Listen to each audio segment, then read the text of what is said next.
Welcome to Sleepy Physicist. Tonight, we're stepping into one of the most unsettling territories in modern physics, a place where quantum mechanics meets the deepest questions about consciousness and the end of experience. What I'm about to share with you is a theory so unsettling that most physicists refuse to discuss it publicly, and those who do often warn against taking it too literally. It's called quantum immortality, and if certain interpretations of quantum mechanics are correct, you might already be living proof that it's real. Before we drift into this strange realm together, I'd love to know where you're listening from tonight. Are you tucked into bed in a quiet room, perhaps wondering what lies beyond the veil of sleep? Or maybe you're sitting somewhere peaceful, letting your mind wander to the edges of what we think we know about reality. Wherever you are, settle in. Get comfortable. Because what we're exploring tonight might change how you think about consciousness, the final moments of awareness, and the very nature of existence itself. If you enjoy these gentle journeys into the mysteries of science, a like and subscribe would mean the world to me. It helps this sleepy little channel reach other curious minds who appreciate the wonder hidden in the equations and thought experiments that shape our understanding of reality. And to those of you already here, thank you. You make this exploration possible. Now, before we begin, a gentle reminder that this video is for educational and philosophical exploration only. The ideas we'll discuss tonight are deeply speculative, and some carry genuine conceptual risks if misunderstood or taken too literally. Think of this as a guided meditation through one of physics' most controversial thought experiments, not a manual for understanding reality. So take a deep breath, let your thoughts settle, and prepare to encounter an idea so strange that it challenges everything we think we know about what it means to be conscious in a quantum universe. Picture this. You're standing at the crossroads of the most fundamental question any conscious being can ask. What happens to your awareness, your subjective experience, your sense of being you at the moment your consciousness ceases to register experience?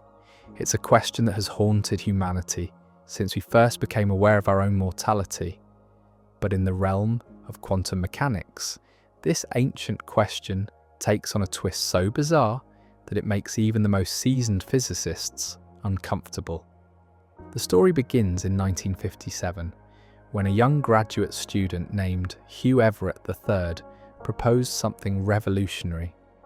He suggested that quantum mechanics doesn't describe a world where particles mysteriously choose one state when observed. Instead, he argued that all possible outcomes of quantum events actually occur, but in separate, parallel universes. This became known as the many worlds interpretation, and it planted the seeds for one of the most unsettling ideas in modern physics. But Everett's interpretation came with implications he never fully explored in his published work. If every quantum event spawns new universes, if reality is constantly branching into countless parallel versions of itself, then what happens to consciousness? What happens to you when you face the potential end of awareness in a quantum universe where every possibility becomes real? This is where quantum immortality enters the picture, and where physicists begin to shift uncomfortably in their chairs. The thought experiment that reveals this paradox is deceptively simple, yet profoundly disturbing. Imagine a device that can instantly end your conscious experience, triggered by a quantum event. Perhaps it's a hypothetical setup connected to a particle detector that activates only when a quantum particle is measured in a specific state. In the traditional view of quantum mechanics, the particle has a 50-50 chance of triggering the device. Sometimes you continue, sometimes your experience stops simple probability. But if the many worlds interpretation is correct, something extraordinary happens. The universe splits. In one branch, the particle triggers the device, and your conscious experience ceases. In another branch, the device doesn't activate, and you continue living. Both outcomes are equally real, equally valid. But here's the twist that makes physicists so uncomfortable. You can only experience the branch where you remain conscious. Think about this for a moment. If your consciousness can only exist in realities where you're aware to observe them, then from your subjective perspective, the hypothetical device would never activate. No matter how many times you pulled the trigger, no matter how astronomically unlikely your continued awareness becomes, you would always find yourself in the branch where consciousness continues.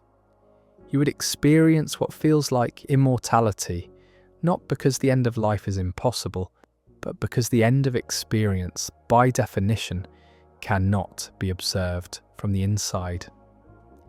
This isn't science fiction. This isn't mystical thinking. This is the logical conclusion of taking the many worlds interpretation to its ultimate extreme. And it terrifies physicists not because it's impossible, but because it might be true.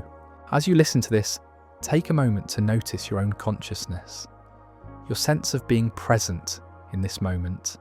That awareness, that feeling of being you has persisted through every moment of your life. You've never experienced its absence, never felt it flicker out, even temporarily. From your perspective, consciousness has been continuous, unbroken, eternal. Could this persistence be more than just the nature of awareness? Could it be evidence that you are already living in the surviving branches of an infinite quantum tree?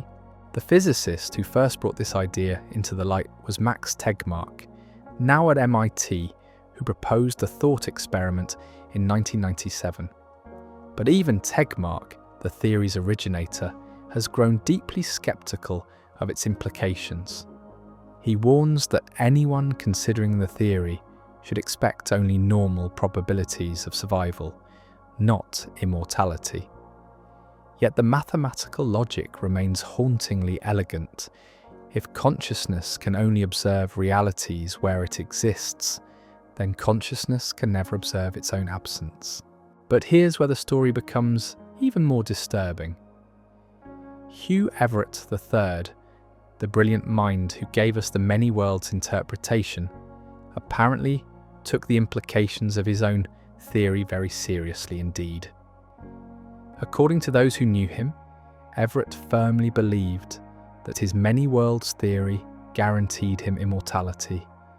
He lived as though the end of life held no power over him, chain smoking, drinking excessively, eating without regard for his health. Perhaps he thought that in the vast multiverse of possibilities there would always be a branch where his consciousness continued, where his awareness persisted despite his body's decay. The tragedy is that Everett passed away relatively young, and his daughter later struggled profoundly and lost her life. The very theory that promised immortality may have contributed to the destruction of its creator's family. This is why physicists whisper about quantum immortality in hushed tones, why it's relegated to late-night conversations and speculative papers rather than mainstream academic discourse. Yet the mathematics remains stubbornly compelling. If every quantum event branches reality, if consciousness can only experience the branches where it exists, then subjective immortality becomes not just possible, but inevitable. Every close call you've survived, every accident you've narrowly avoided, every moment when harm brushed past you, might be evidence that you're already living this theory. You exist in the timeline where consciousness continues, because those are the only timelines consciousness can experience. Close your eyes for a moment. Imagine the last conscious moment you will ever experience, the final thought the ultimate awareness before everything ends. Now ask yourself, what if that moment never arrives? What if the very nature of consciousness makes it impossible for you to experience your own ending? What if you're trapped in an eternal present, always the observer who survives? Because being an observer requires survival. This is the heart of why physicists avoid quantum immortality. It's not just that the theory is speculative or untestable, it's that it transforms the end of life from a biological inevitability into a philosophical impossibility. It suggests that every conscious being is destined to experience forever, not through any mystical process, but through the cold logic of quantum mechanics itself. The implications ripple outward, like waves in a cosmic pond. If consciousness never experiences its own ending, then what does survival even mean? If you're always in the branch where awareness continues, then how do you distinguish between living and merely existing in the spaces between moments? The theory doesn't promise a pleasant immortality, a continuation of youth and health and happiness. It promises only that consciousness will persist, that awareness will endure, regardless of the condition of the body or mind that houses it. Consider the gradual nature of aging, the slow decline of mental faculties, the progressive loss of memory and cognition that comes with time. In a quantum immortal scenario, consciousness might find itself trapped in increasingly damaged vessels, experiencing the decay of the very brain that generates awareness. You might persist through dementia, through stroke, through every form of neurological deterioration, always finding yourself in the branch where some spark of consciousness remains, no matter how dim or confused it becomes. This is perhaps the most disturbing aspect of quantum immortality. It doesn't promise eternal youth or perfect health. It promises only that the light of awareness will never quite go out, that consciousness will always find itself in realities where it can still observe, still experience, still be present to witness the universe unfolding around it.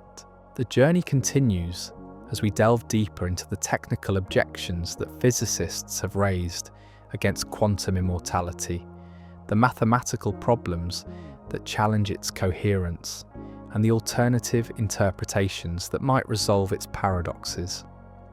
But already, simply by contemplating the theory, we've stepped into a space where the boundary between physics and philosophy dissolves, where the equations that describe reality begin to whisper secrets about the nature of consciousness itself.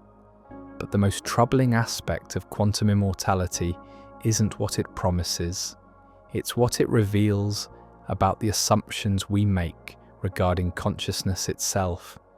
And this is where the theory begins to unravel in ways that even its supporters find deeply unsettling. You see, quantum immortality rests on a fundamental assumption that consciousness is somehow special, somehow different from the physical processes of the brain. It assumes that awareness is a kind of spotlight that can somehow navigate between different branches of reality, always finding itself in the timeline where it continues to exist. But what if consciousness isn't special at all? What if it's simply an emergent property of neural activity, no more capable of branch hopping than a flame is capable of jumping between different candles?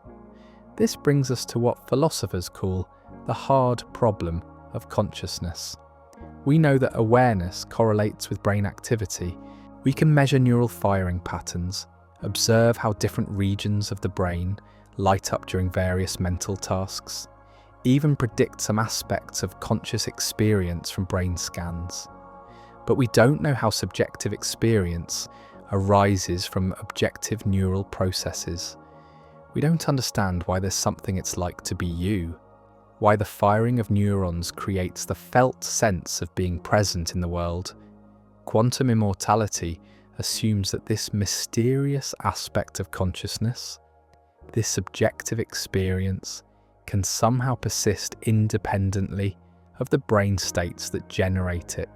But every piece of evidence we have suggests that consciousness and brain activity are intimately connected.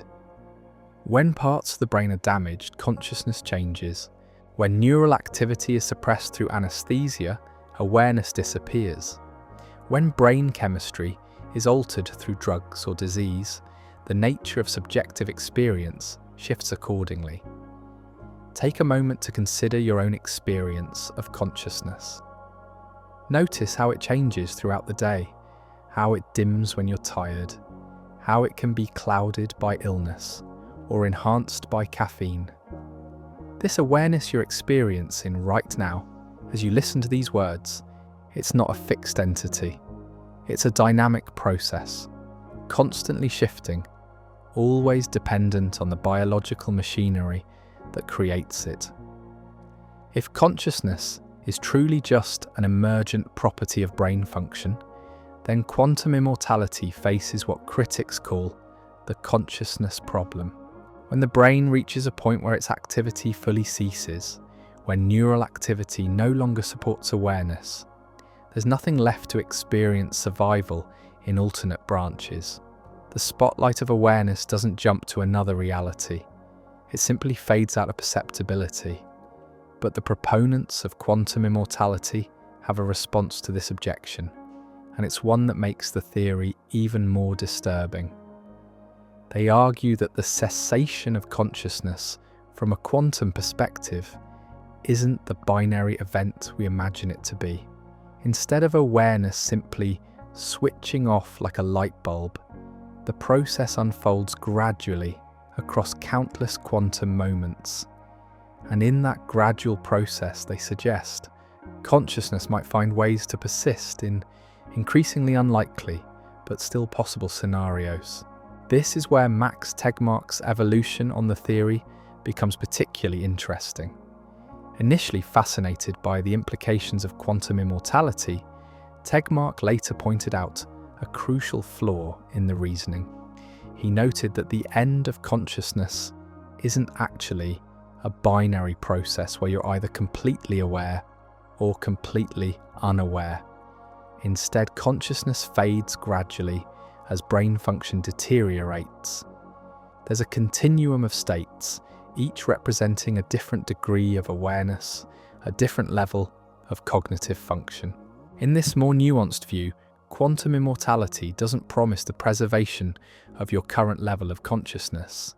Instead, it suggests that awareness might persist in increasingly diminished forms, always finding itself in the branch where some spark of cognition remains, no matter how weak or confused it might become.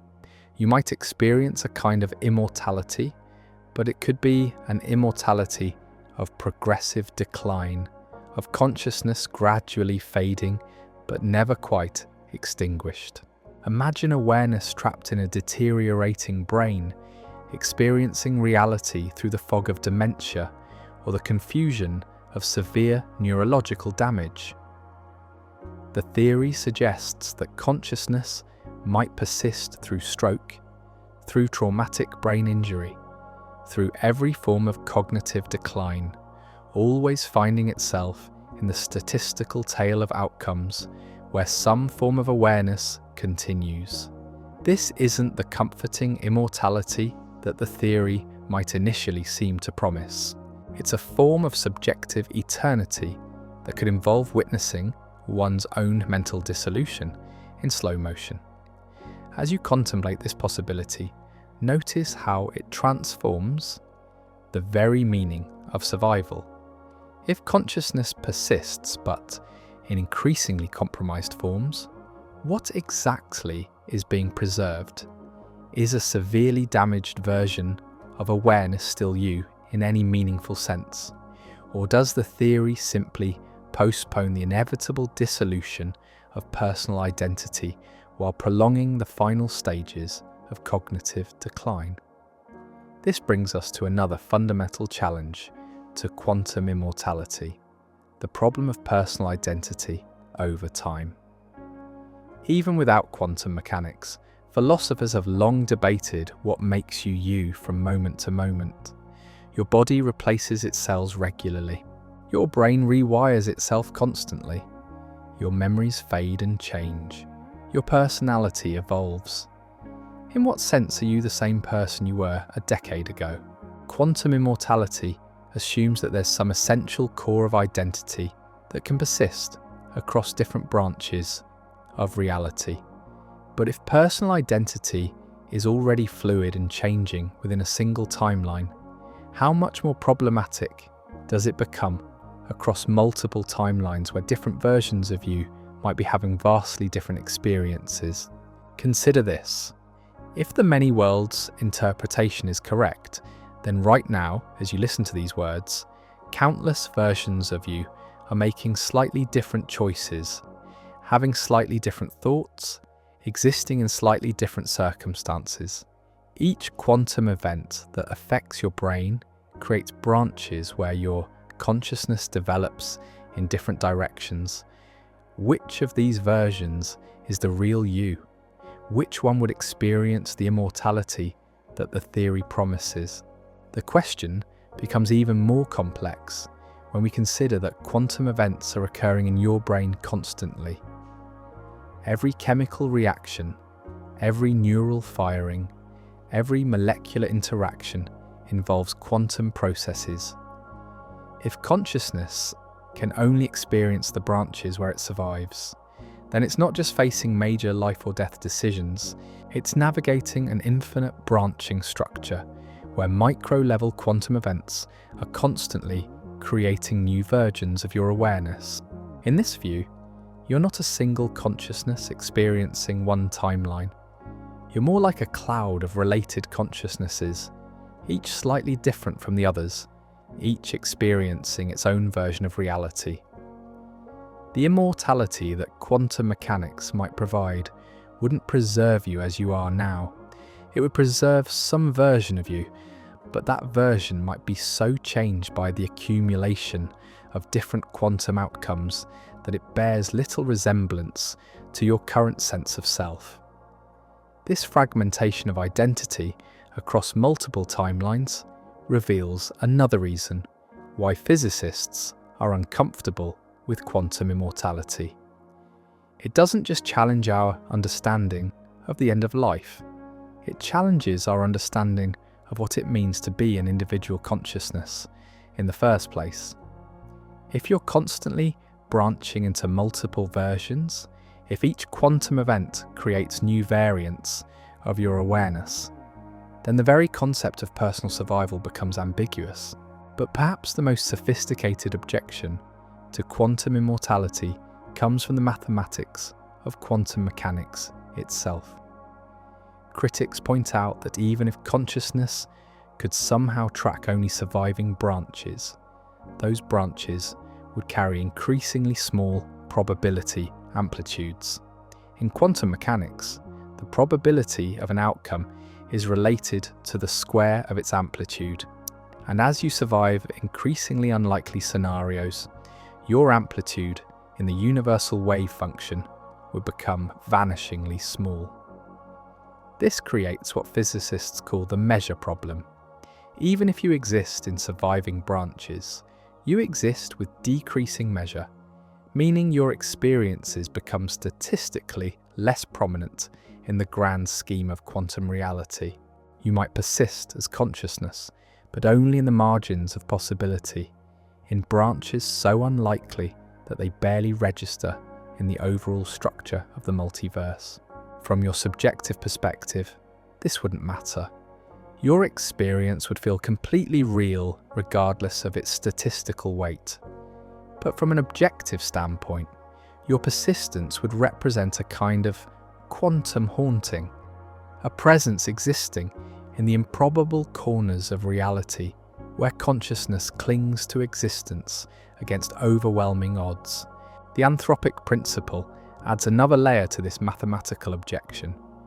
This principle suggests that conscious observers naturally find themselves in high probability branches of reality, not in the increasingly unlikely scenarios that quantum immortality would require.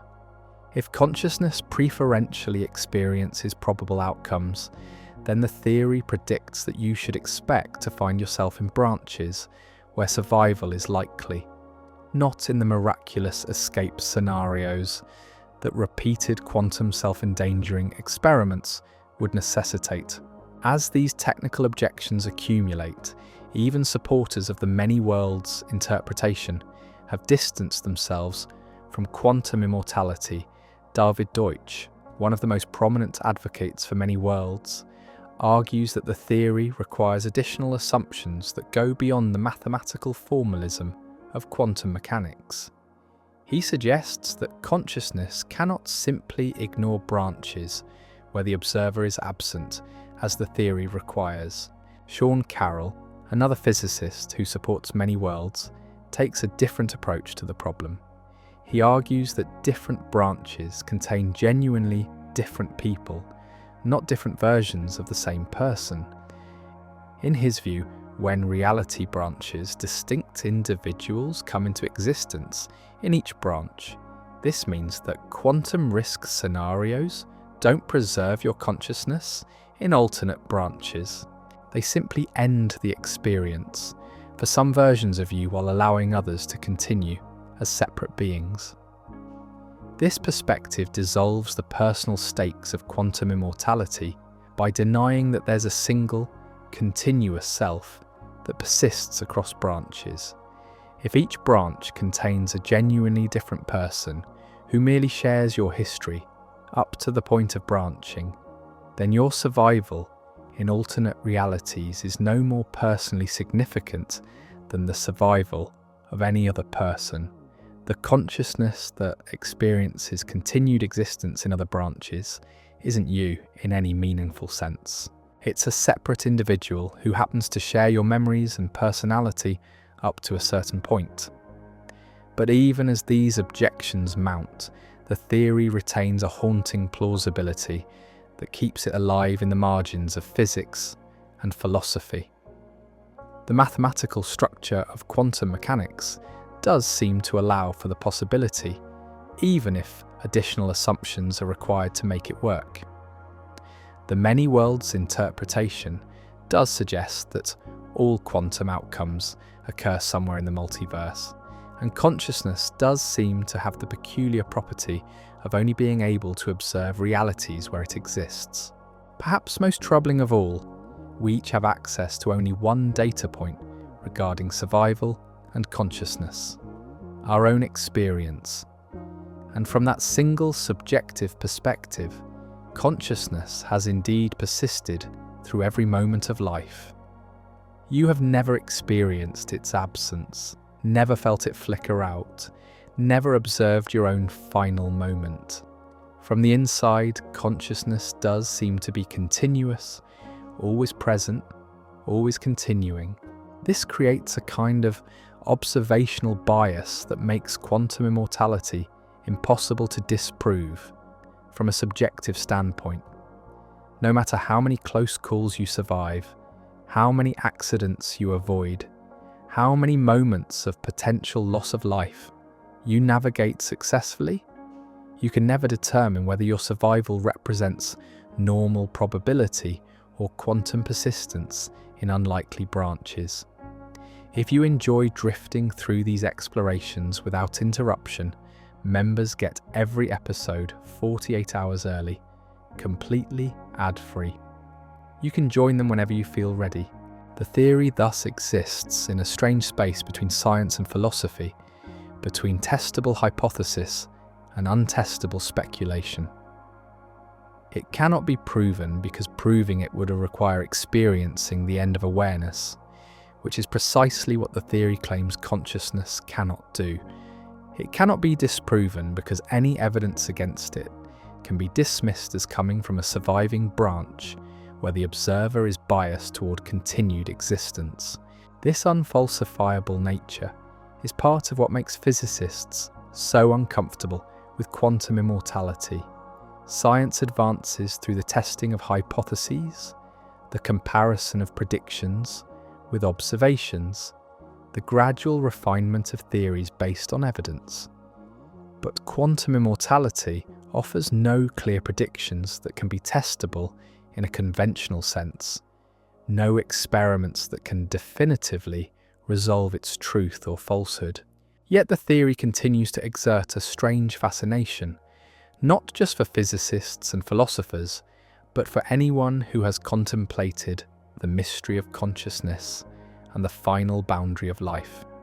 It offers a scientific framework for thinking about immortality, a way of approaching the ancient question of what happens when we no longer experience awareness through the lens of modern physics, rather than religious or mystical belief.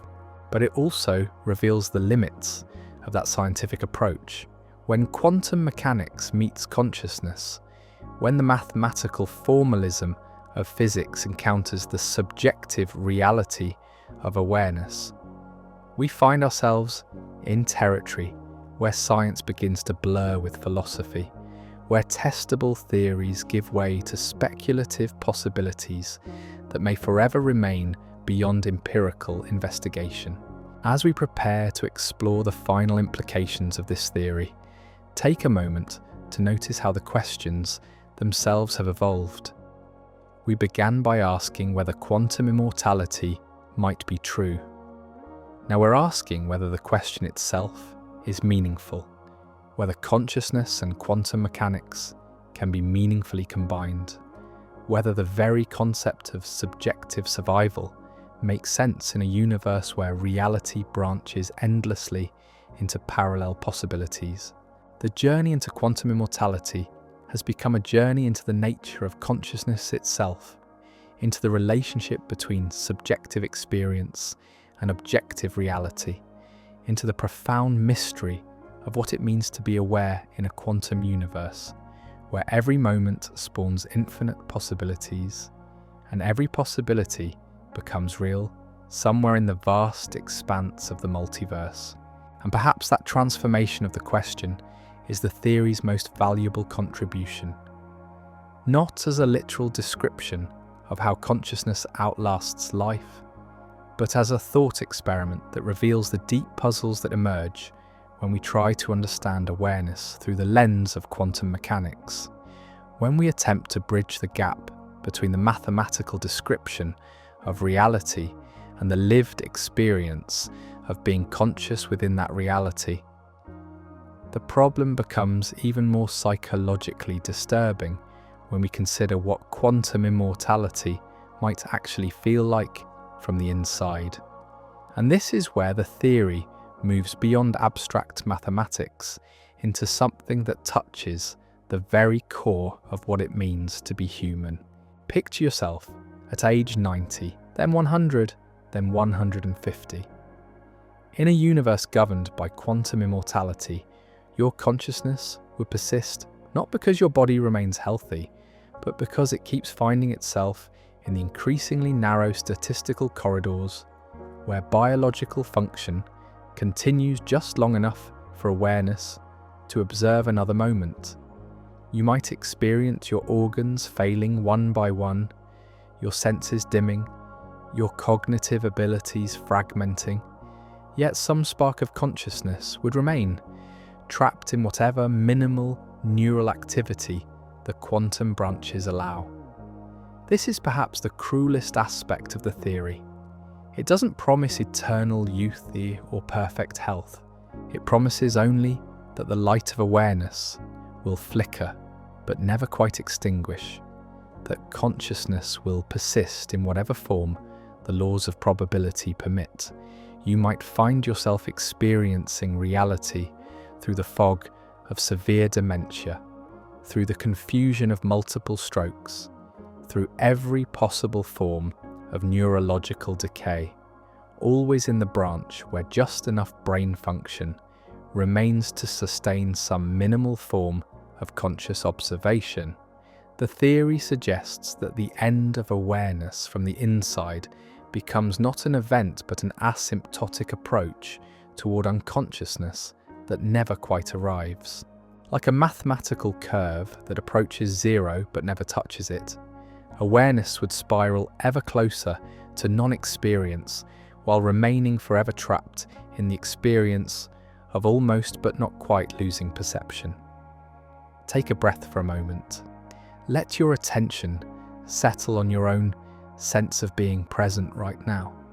That feeling of awareness, of being here in this moment, has accompanied you through every experience of your life. You've never felt it absent, never experienced its interruption from the inside. Even in sleep, when consciousness dims, you don't experience the gap. You simply find yourself aware again upon waking, as if no time had passed at all.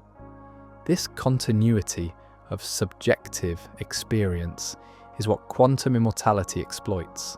From your internal perspective, consciousness has indeed been eternal, unbroken, always present.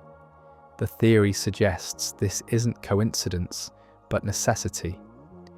You can only observe realities where observation is possible, which means you can only experience moments where experience itself exists. But the mathematics of quantum mechanics adds layers of complexity that make this simple picture far more troubling. Each quantum event in your brain creates branches where slightly different neural configurations emerge. These aren't just life or end of experience decisions.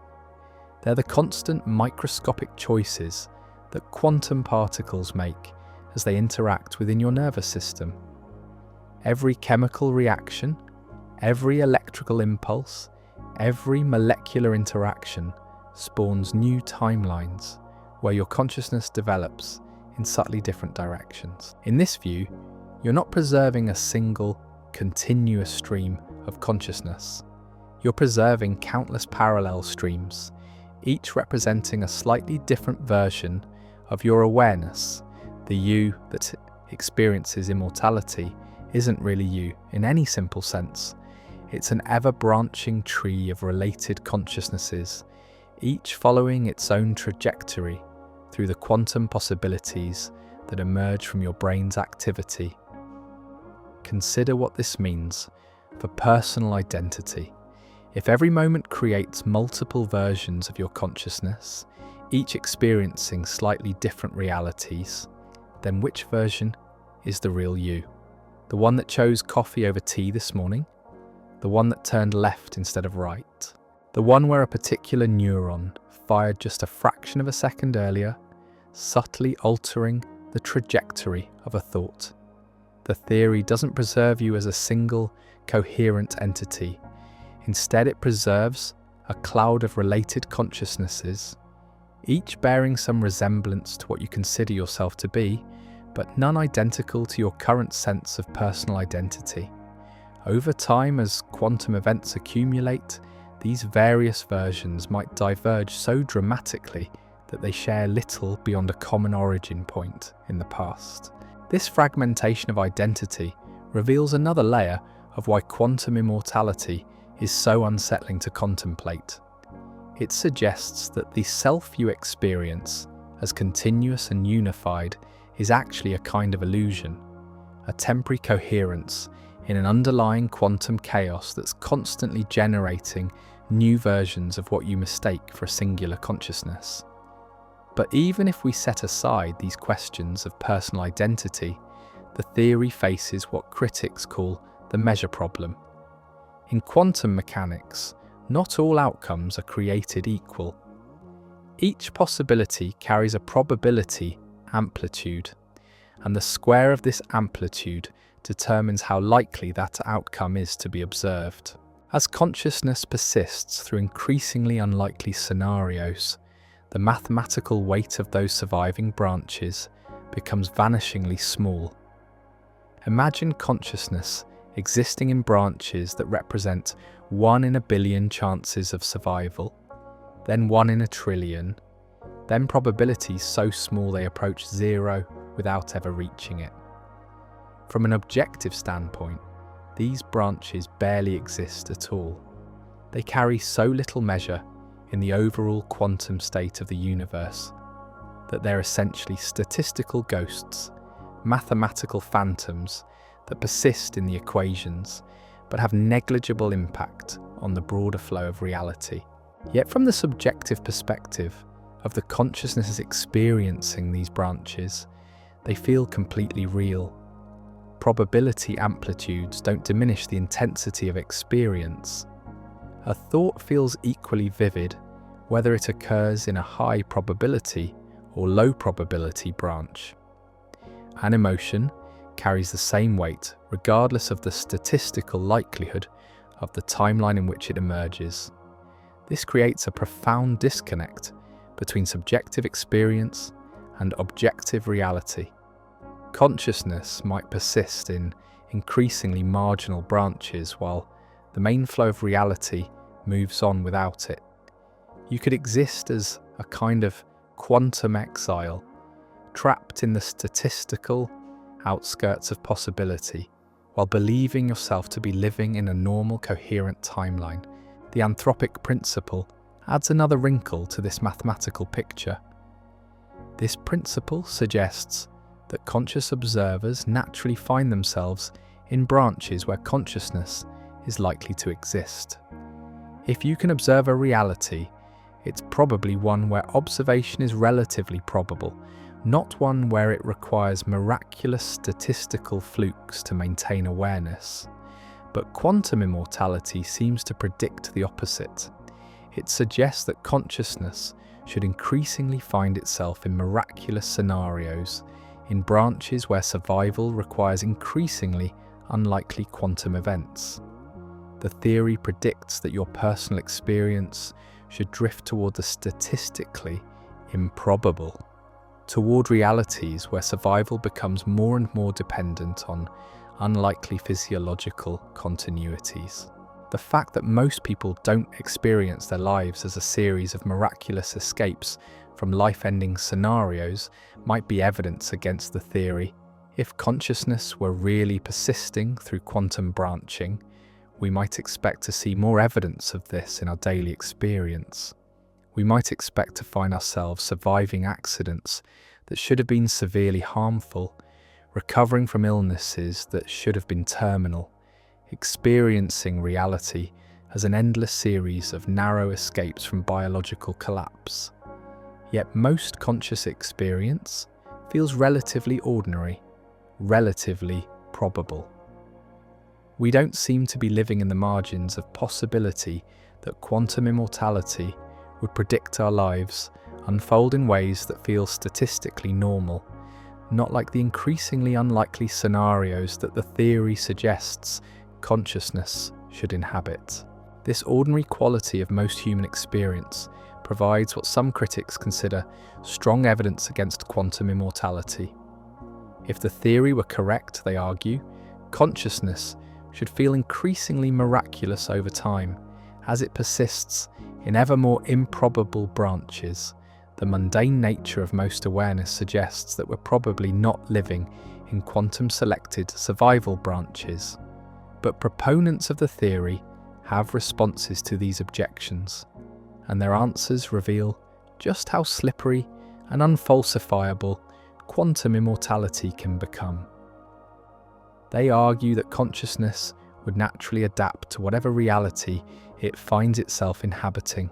Even in highly improbable branches, awareness would experience those circumstances as normal, as the natural state of affairs, because it has no access to the broader statistical picture that would reveal their unlikely nature.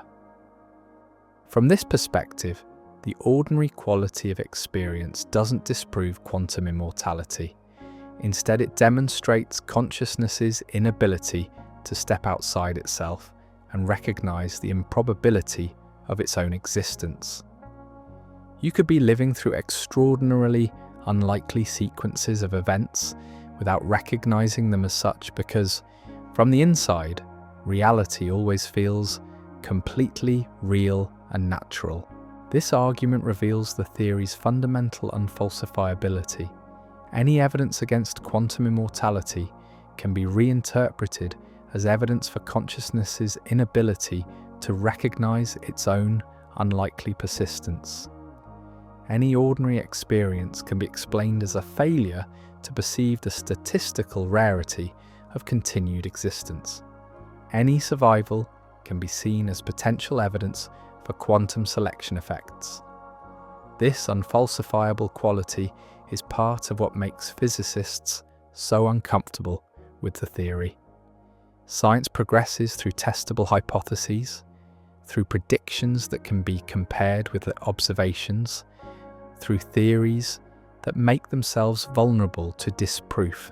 But quantum immortality seems to insulate itself from empirical challenge by appealing to the inherent limitations of subjective perspective.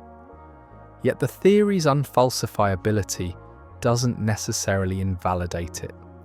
Some of the most profound questions about consciousness and reality may be inherently beyond empirical investigation. The hard problem of consciousness, the question of how subjective experience arises from objective neural processes, has resisted scientific solution for centuries. Perhaps quantum immortality belongs in this category of deep mysteries that push against the boundaries of what empirical methods can resolve. As you continue listening, notice how these questions seem to spiral inward, how each potential answer opens up new layers of uncertainty. This is the territory that makes physicists shift uncomfortably when the topic arises in academic settings.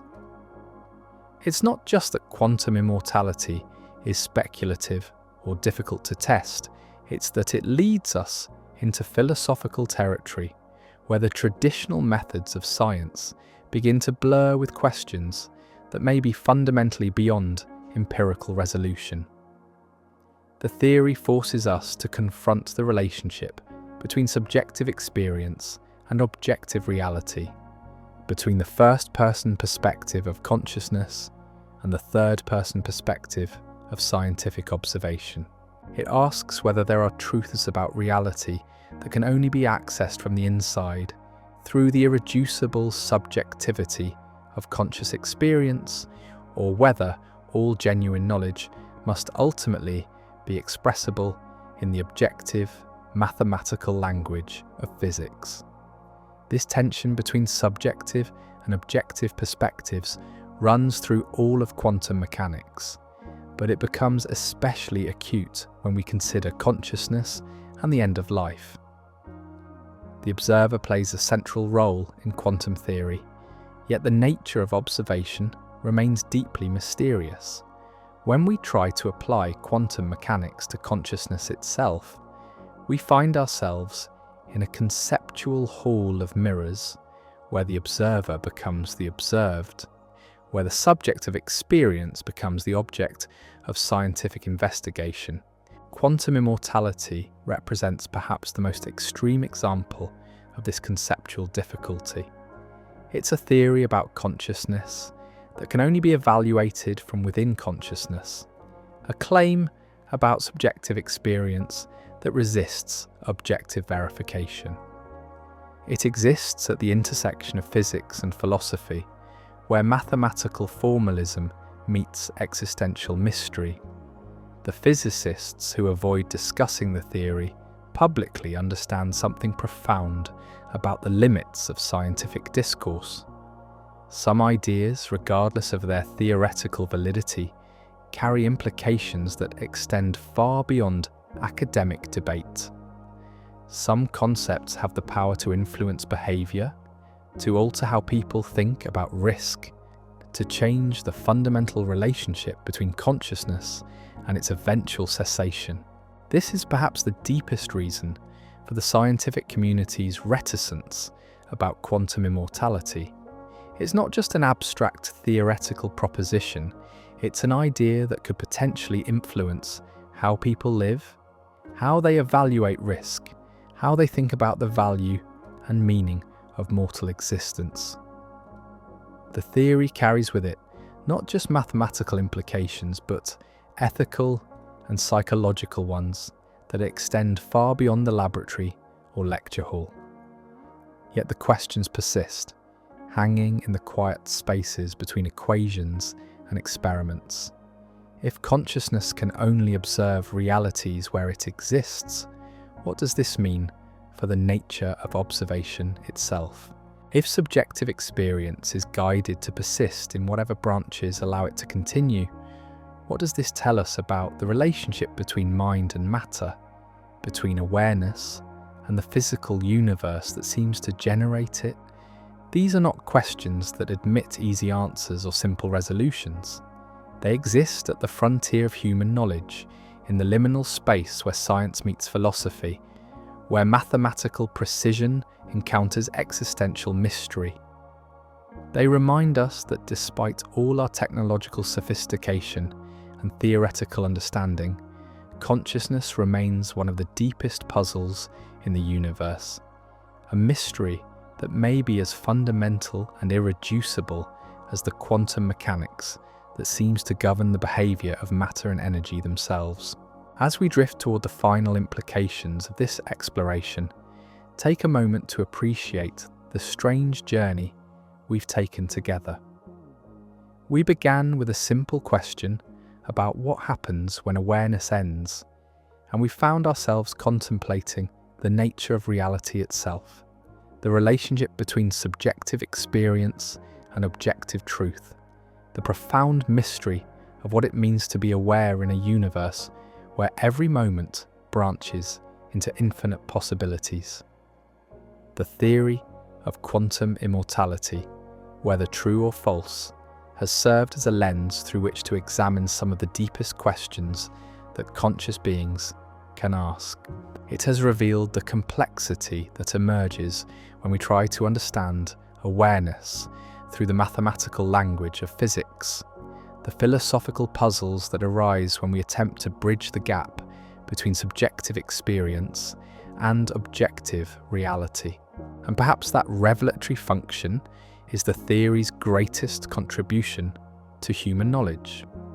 Not as a literal description of how consciousness continues after biological processes end, but as a thought experiment that illuminates the profound mysteries that emerge when we take seriously both the subjectivity of experience and the mathematical precision of quantum mechanics. In the end, quantum immortality may tell us less about life's final boundary than it does about life itself, less about the persistence of consciousness than about the irreducible mystery of consciousness itself. It reminds us that despite all our scientific progress, despite all our theoretical sophistication, the simple fact of being aware in this quantum universe remains one of the most profound and puzzling aspects of existence itself. The exploration continues as we examine how these ideas have influenced a few physicists brave enough to discuss them publicly, and why the scientific establishment has chosen to keep this particular theoretical possibility shrouded in whispers and warnings, rather than open academic debate. Yet the most disturbing aspect of quantum immortality isn't found in its mathematics or its philosophical implications. It lies in the real-world behaviour of those who have taken the theory seriously, and in the quiet warnings that physicists share only behind closed doors. The story of Everett III serves as more than just historical context. It represents a cautionary tale that the physics community has tried largely unsuccessfully to suppress. After developing the many worlds interpretation, Everett didn't simply believe in parallel realities as an abstract concept. He lived as though his consciousness was guaranteed to persist across the multiverse, as though the end of life held no real power over awareness itself. Those who knew Everett described a man who seemed to court danger with an almost supernatural confidence. He chain-smoked as though lung illness was merely a probability that would sort itself out across infinite timelines. He drank heavily, ate without regard for his cardiovascular health, and approached high-risk situations with what colleagues described as an eerie calm that bordered on recklessness. The tragedy is that Everett's behaviour may have been entirely rational within his own theoretical framework.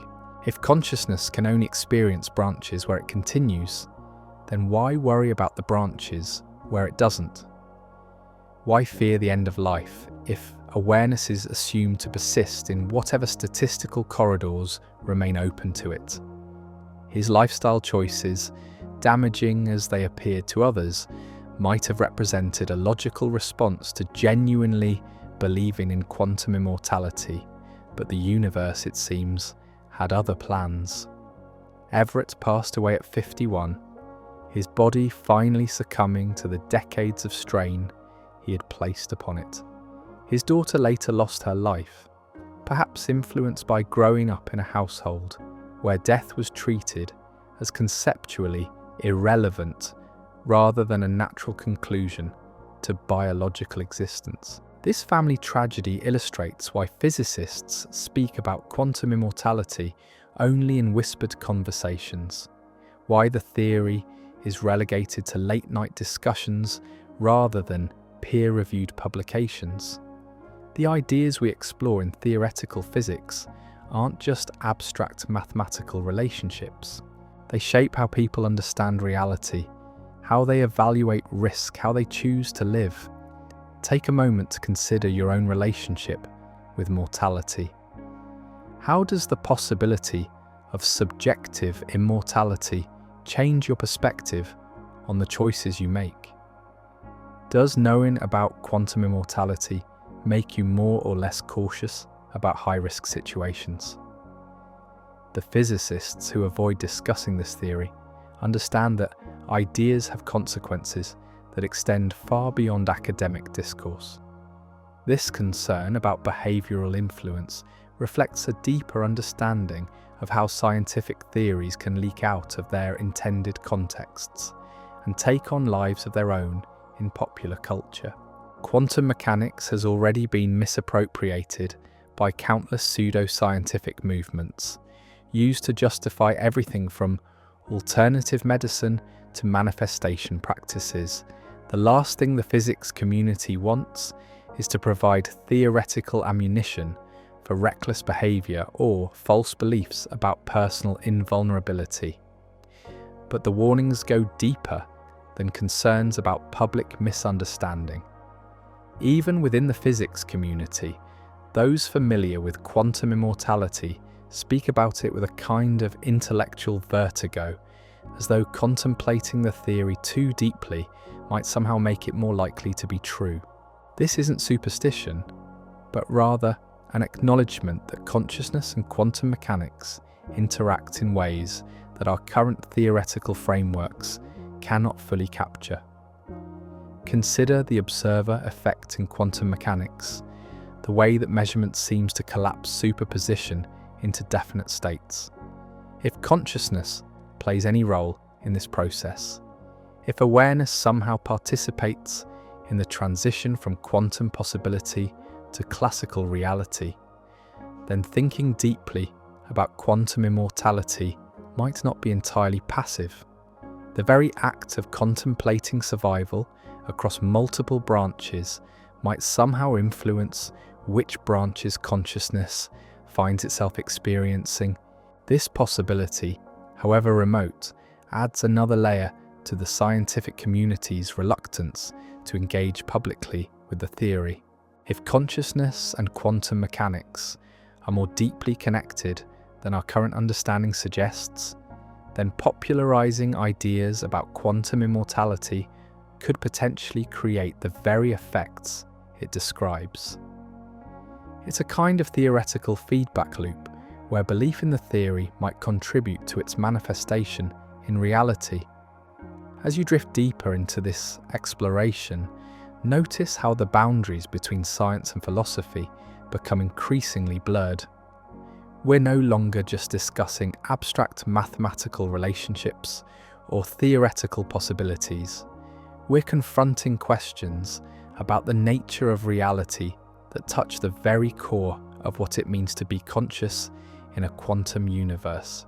The physicist Sean Carroll despite supporting the many worlds interpretation, has argued that quantum immortality represents a fundamental misunderstanding of personal identity across multiple timelines. In his view, when reality branches, genuinely different individuals come into existence in each branch. The consciousness that survives in alternate realities isn't you in any meaningful sense. It's a separate person who happens to share your history up to the point of branching. This perspective dissolves the personal stakes of quantum immortality by denying the continuity of identity across branches. If each timeline contains a distinct individual rather than different versions of the same person, then survival in alternate realities offers no more comfort than knowing that other people will continue to exist after your death. The consciousness that experiences continued existence in other branches is fundamentally other, not a continuation of your current awareness. But this resolution comes at a philosophical cost that many find difficult to accept. If branching creates genuinely distinct individuals, then what happens to the continuity of personal identity within a single timeline? Every quantum event in your brain would create new persons who merely share your memories up to that moment. The unified sense of self that consciousness seems to provide would be revealed as an illusion, a temporary coherence in an underlying process that's constantly generating new individuals. David Deutsch, another prominent supporter of many worlds, approaches the problem differently. He argues that quantum immortality requires additional assumptions that go beyond the mathematical formalism of quantum mechanics itself. Specifically, it assumes that consciousness should ignore branches where the observer is absent when making decisions about probability and expectation. This assumption, Deutsch suggests, is not only unwarranted but potentially dangerous. It encourages a decision-making framework where the observer considers only outcomes where they survive to evaluate the consequences. Such reasoning could justify extremely reckless behaviour on the grounds that consciousness will only experience the timelines where such behaviour doesn't result in death. Deutsch frames this not as something people should do, but as a philosophical pitfall that highlights why the theory must never be interpreted literally. The mathematical objection that Deutsch raises cuts to the heart of how probability works in quantum mechanics. The theory doesn't just describe which outcomes are possible, it assigns specific probabilities to different results based on the squared magnitudes of probability amplitudes. These probabilities are meant to guide rational decision-making to help conscious agents evaluate the likely consequences of their actions. But quantum immortality seems to subvert this probabilistic framework by focusing only on surviving branches while ignoring the statistical weight of different outcomes. It's a bit like making financial decisions based only on scenarios where you win the lottery, while ignoring the overwhelming probability of losing.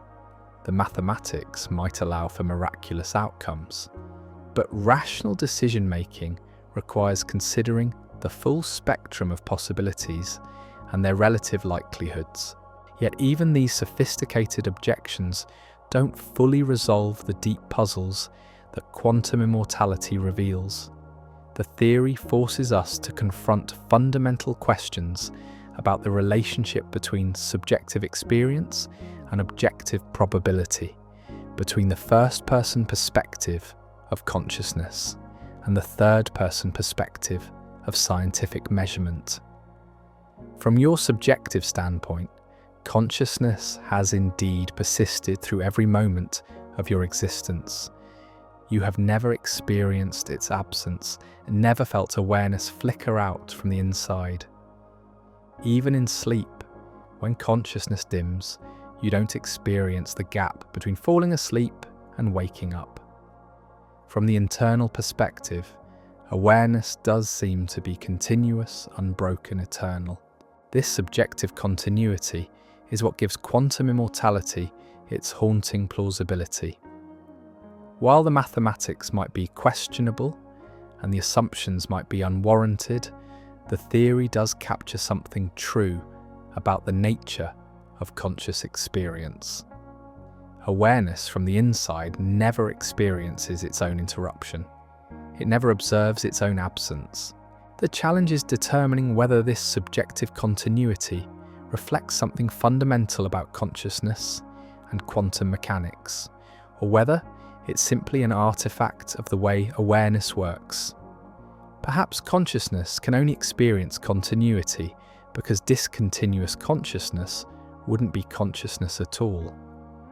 The gaps, the interruptions, the moments of non-existence would by definition be unobservable from within the stream of awareness. This brings us back to the hard problem of consciousness, the mystery of how subjective experience arises from objective neural processes. If consciousness is indeed an emergent property of brain activity, then its apparent continuity might simply reflect the continuous nature of the underlying physical processes. When the brain dies, when neural activity ceases, consciousness doesn't jump to alternate branches. It simply ends, leaving no observer to notice its absence. But if consciousness is something more than mere brain activity, if awareness has properties that transcend the physical processes that seem to generate it, then quantum immortality becomes more plausible. Perhaps consciousness really can navigate between different branches of reality, always finding itself in timelines where observation remains possible. The truth is that we don't know enough about consciousness to resolve these questions definitively. The relationship between subjective experience and objective reality remains one of the deepest mysteries in science, a puzzle that has resisted solution despite centuries of investigation. Until we understand what consciousness actually is, we cannot determine whether it can persist across quantum branches or whether it's condemned to end with the physical processes that create it. This uncertainty is part of what makes quantum immortality so disturbing to contemplate. It's not just that the theory might be wrong, it's that we lack the theoretical framework necessary to evaluate its truth or falsehood. We're operating at the very limits of human knowledge, in the liminal space where science meets philosophy, where empirical investigation encounters irreducible mystery. The physicists who avoid discussing quantum immortality publicly understand that we're not ready for these questions, that our current understanding of consciousness and quantum mechanics is too incomplete to support definitive answers. They recognize that premature popularization of these ideas could lead to harmful misconceptions and dangerous behaviors without providing genuine insight into the nature of reality. Yet the questions persist, haunting the quiet corners of theoretical physics like philosophical ghosts that refuse to be exorcised. They remind us that despite all our scientific progress, despite all our mathematical sophistication, we still don't understand what it means to be conscious in this quantum universe. Perhaps that's as it should be.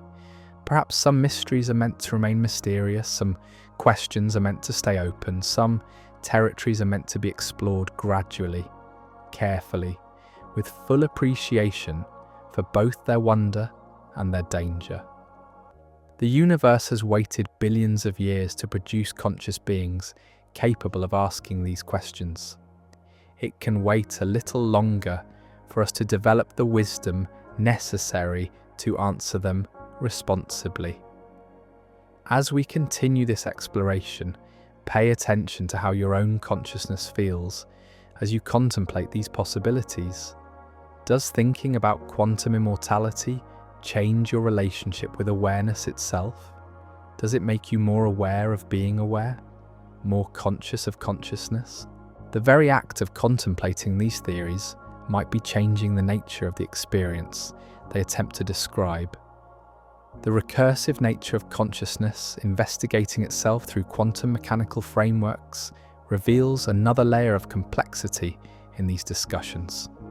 We are not external observers studying a phenomenon from the outside. We are conscious beings using consciousness to investigate consciousness, awareness, examining awareness, subjective experience attempting to understand its own nature through objective scientific methods. This creates a kind of observational paradox that runs through all consciousness research but becomes especially acute when we consider quantum immortality. The theory makes claims about subjective experience that can only be evaluated from within subjective experience. It proposes truths about consciousness that might only be accessible to consciousness itself. If you enjoy drifting through these explorations without interruption, members get every episode 48 hours early, completely ad-free. You can join them whenever you feel ready. The unfalsifiable nature of quantum immortality thus becomes not just a scientific problem, but an epistemological one. How do we distinguish between theories that are untestable because they make claims beyond empirical investigation, and theories that are untestable because they operate in domains where empirical methods are inherently inadequate? This question touches on fundamental issues in the philosophy of science about the limits of scientific knowledge and the relationship between subjective experience and objective reality. Some aspects of consciousness might be inherently beyond third-person scientific investigation, accessible only through first-person introspection and phenomenological analysis. If this is the case, then quantum immortality might belong to a category of deep truths that cannot be verified through conventional scientific methods, but that nonetheless reveal important insights about the nature of consciousness and its relationship to quantum mechanics. The theory might be valuable not as a literal description of how awareness survives death, but as a thought experiment that illuminates the profound mysteries that emerge when we take seriously both the subjectivity of experience and the mathematical precision of quantum physics. The continuing fascination with quantum immortality, despite its theoretical problems and potentially risky misinterpretations, suggests that it touches on something fundamental about human nature. We are conscious beings confronting our own mortality, using the tools of science and philosophy to explore questions that may ultimately transcend both scientific and philosophical investigation. In contemplating quantum immortality, we are not just asking about survival after death. We are asking about the nature of survival itself, about what it means to persist through time, about the relationship between continuity and identity, about the fundamental structure of conscious experience in a quantum universe. These are questions that have haunted human beings since we first became aware of our own awareness, since we first realized that consciousness is both the most intimate aspect of our existence and the most mysterious. Quantum mechanics simply provides a new language for exploring ancient mysteries, a mathematical framework for approaching questions that philosophers and mystics have contemplated for millennia. The theory forces us to confront the possibility that consciousness might be stranger, more resilient, more fundamental than we have previously imagined. It suggests that awareness might not be the fragile, temporary phenomenon that common sense suggests, but rather something more enduring, more deeply woven into the fabric of reality itself. Whether or not quantum immortality is literally true, it serves as a powerful reminder that consciousness remains one of the greatest mysteries in existence, a phenomenon that challenges our deepest assumptions about the relationship between mind and matter, between subjective experience and objective reality, between the observer and the observed. As we move toward exploring the final implications of these ideas, take a moment to appreciate the journey we've taken together. We began with a simple question about death and consciousness, and we found ourselves at the very frontiers of human knowledge, contemplating possibilities that stretch the limits of both scientific understanding and philosophical imagination. The path ahead leads us into even stranger territory, where the theoretical meets the practical, where abstract mathematical possibilities encounter concrete questions about how to live and die in a universe where consciousness and quantum mechanics might be more deeply connected than we dare to imagine. But perhaps the most profound implication of quantum immortality is not what it tells us about death, but what it reveals about life itself, about the precious, mysterious, irreducible fact of being aware in this quantum universe, where every moment branches into infinite possibilities and every possibility carries within it the seeds of wonder, mystery, and endless surprise. The exploration continues as we examine what it might actually mean to live with the knowledge of quantum immortality, how the theory changes not just our understanding of death, but our relationship with life itself, and why the deepest implications of consciousness and quantum mechanics might lie not in survival after death, but in the transformation of how we experience being alive in the present moment. But the real horror of quantum immortality isn't the mathematics or the philosophical puzzles, it's the lived experience of those who've embraced it and what their stories reveal about the dangerous seduction of believing yourself immortal in a quantum multiverse. In the years following Everett's death, a small but persistent underground of physicists and philosophers began to take quantum immortality seriously. Not as an abstract thought experiment, but as a framework for understanding their own relationship with mortality. They formed what some called immortality clubs, informal gatherings where they would discuss their experiences of near-death encounters and miraculous survivals, always searching for patterns that might confirm their quantum persistence. These groups operated in the shadows of academic institutions, meeting in coffee shops and private homes rather than lecture halls. The participants were often brilliant minds, theoretical physicists and philosophers who understood the mathematics intimately, yet found themselves drawn to the theory's implications for personal survival. They spoke in hushed tones about close calls that seemed statistically impossible, about accidents that should have been fatal but somehow weren't, about a growing sense that reality was conspiring to keep them alive.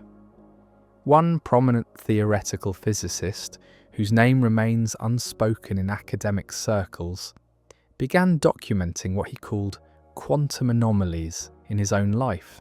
Car accidents where he walked away unharmed while others didn't, medical diagnoses that mysteriously reversed themselves, situations where the odds of survival seemed to defy probability.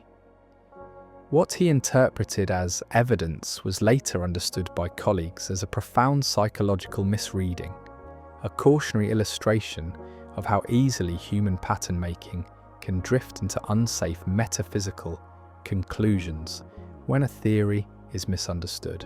The documentation became obsessive. He recorded every close call, every narrow escape, every moment where death seemed to brush past him, only to retreat at the last second. His journals, discovered after his eventual death from natural causes, revealed a mind trapped between scientific rationality and quantum mysticism, unable to distinguish between genuine statistical anomalies and the human tendency to find patterns in randomness. Take a moment to consider your own experiences. Have there been moments in your life where you narrowly avoided serious injury or death? Times when you were almost somewhere dangerous but changed your plans at the last minute? The human mind is remarkably skilled at constructing narratives from coincidence, at finding meaning in the random walk of probability that shapes our daily existence. This pattern-seeking tendency becomes particularly dangerous when combined with quantum immortality theory. Every survival becomes potential evidence for the hypothesis. Every close call suggests quantum selection effects. Every moment of continued existence feels like confirmation that consciousness is navigating toward surviving branches, that awareness is somehow privileged in the quantum lottery of possibility. But the most disturbing accounts come from those who claim to test the theory in symbolic or philosophical ways, misunderstandings that the scientific community later flagged as cautionary examples rather than credible evidence. Not through dramatic quantum suicide devices, but through stories of people misapplying the theory to everyday choices, believing they could probe the boundaries between probable and improbable outcomes. These narratives now serve as reminders of how easily speculative physics can be distorted when removed from its academic context, and why experts repeatedly stress that quantum immortality is a thought experiment, not a guide for action. The results were predictably tragic. Several members of these underground immortality clubs were later reported to have engaged in unsafe behaviour based on misunderstandings of the theory, leading to accidents that experts emphasised were fully explained by ordinary risk, not by anything quantum. Their deaths were attributed to normal statistical variation, to the simple fact that dangerous behaviour increases dangerous outcomes.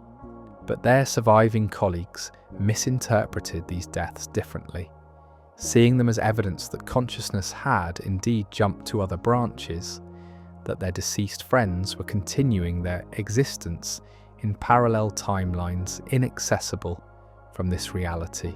This interpretive flexibility reveals one of quantum immortality's most insidious qualities: its ability to transform any outcome into confirmation of the theory. Survival becomes evidence for quantum selection effects. Loss of life becomes, in the eyes of believers, a transition rather than a tragedy, an interpretation strongly rejected by the scientific community.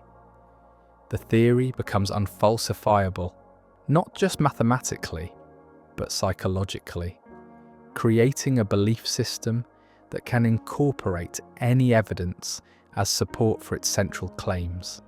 As you listen to these accounts, notice how they reveal something profound about the relationship between scientific theories and human psychology.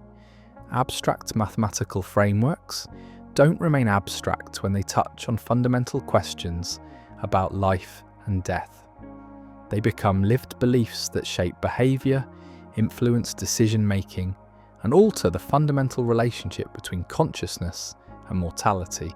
The physicist community's silence about these underground movements reflects more than academic skepticism. It represents a recognition that some ideas are too dangerous to discuss openly, too seductive to popularise without careful consideration of their psychological and behavioural implications. The theory of quantum immortality doesn't just propose a new understanding of consciousness and death. It offers a scientific framework for believing in personal invulnerability, a mathematical justification for treating mortality as an illusion. This psychological seduction explains why the theory continues to attract adherents despite its theoretical problems and empirical challenges. It provides what religious and philosophical traditions have always offered: comfort in the face of mortality, hope in the presence of death, meaning in the seeming randomness of existence. But it does so using the language of science, the authority of mathematics, the precision of quantum mechanics. The result is a kind of scientific mysticism that combines the worst aspects of both approaches to understanding reality. It lacks the empirical grounding that makes science reliable, while abandoning the wisdom traditions that help religious and philosophical frameworks acknowledge their limitations. Quantum immortality offers certainty without evidence, comfort without truth, hope without humility. Yet the theory persists, haunting the edges of academic discourse, like a philosophical ghost that refuses to be exorcised. Part of its persistence stems from genuine intellectual curiosity about the relationship between consciousness and quantum mechanics, but part stems from something deeper, more fundamental to human nature: the desperate desire to believe that death is not the final answer, that consciousness is more than a temporary flickering of neural activity. This desire makes quantum immortality particularly dangerous because it offers apparent scientific validation for beliefs that might otherwise remain in the realm of faith or philosophy. It suggests that the hope for survival after death is not wishful thinking, but mathematical necessity, not religious conviction, but quantum mechanical prediction. The scientific establishment's response to this danger has been largely to ignore it, to treat quantum immortality as an embarrassing side effect of the many worlds interpretation that's best left undiscussed. This strategy of silence may protect the integrity of academic discourse, but it also cedes the territory to those who lack the scientific training necessary to evaluate the theory's limitations responsibly. Perhaps a more honest approach would acknowledge both the theory's mathematical coherence and its practical dangers. Quantum immortality does follow logically from certain interpretations of quantum mechanics, but those interpretations remain unproven and highly controversial. The theory does offer a framework for thinking about consciousness and death, but that framework carries psychological and behavioural risks that extend far beyond academic philosophy. The challenge is discussing these ideas responsibly, acknowledging their intellectual interest, while warning against their practical application. This requires a kind of scientific maturity that's often absent from public discussions of theoretical physics, an ability to hold complex ideas lightly, to explore their implications without becoming trapped by their seductive certainties. As you contemplate these warnings, notice how they reveal something important about the relationship between knowledge and wisdom. Intelligence is not sufficient protection against dangerous ideas. Mathematical sophistication does not guarantee psychological insight. The history of science is filled with brilliant minds who became trapped by their own theoretical constructions, unable to distinguish between mathematical possibility and empirical reality. The story of quantum immortality serves as a cautionary tale about the limits of purely theoretical approaches to understanding consciousness and death. These are not just abstract problems to be solved through mathematical manipulation. They are lived realities that shape how conscious beings navigate the world, make decisions, and relate to their own mortality. When we theorize about consciousness, we are theorizing about ourselves. When we speculate about death, we are speculating about our own future. When we construct mathematical frameworks for understanding awareness, we are building conceptual structures that will inevitably influence how we experience being aware. The theories we develop about consciousness become part of consciousness itself, shaping the very phenomenon they attempt to describe. This recursive relationship between theory and experience makes consciousness research uniquely challenging and uniquely dangerous.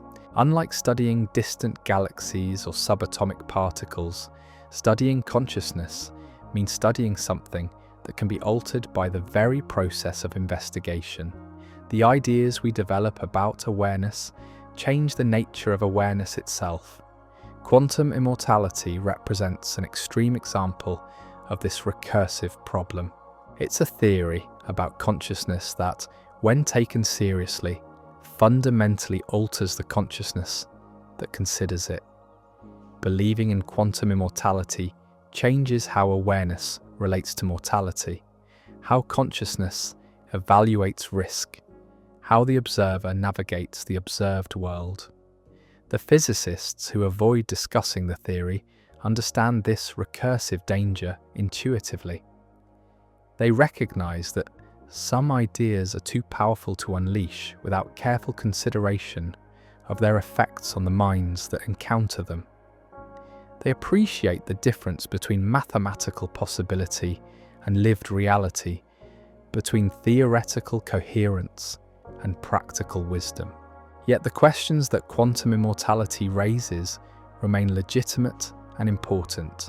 How does consciousness relate to quantum mechanics? What does it mean for awareness to exist in a universe where reality constantly branches into parallel possibilities? How should conscious beings understand their own mortality in light of modern physics?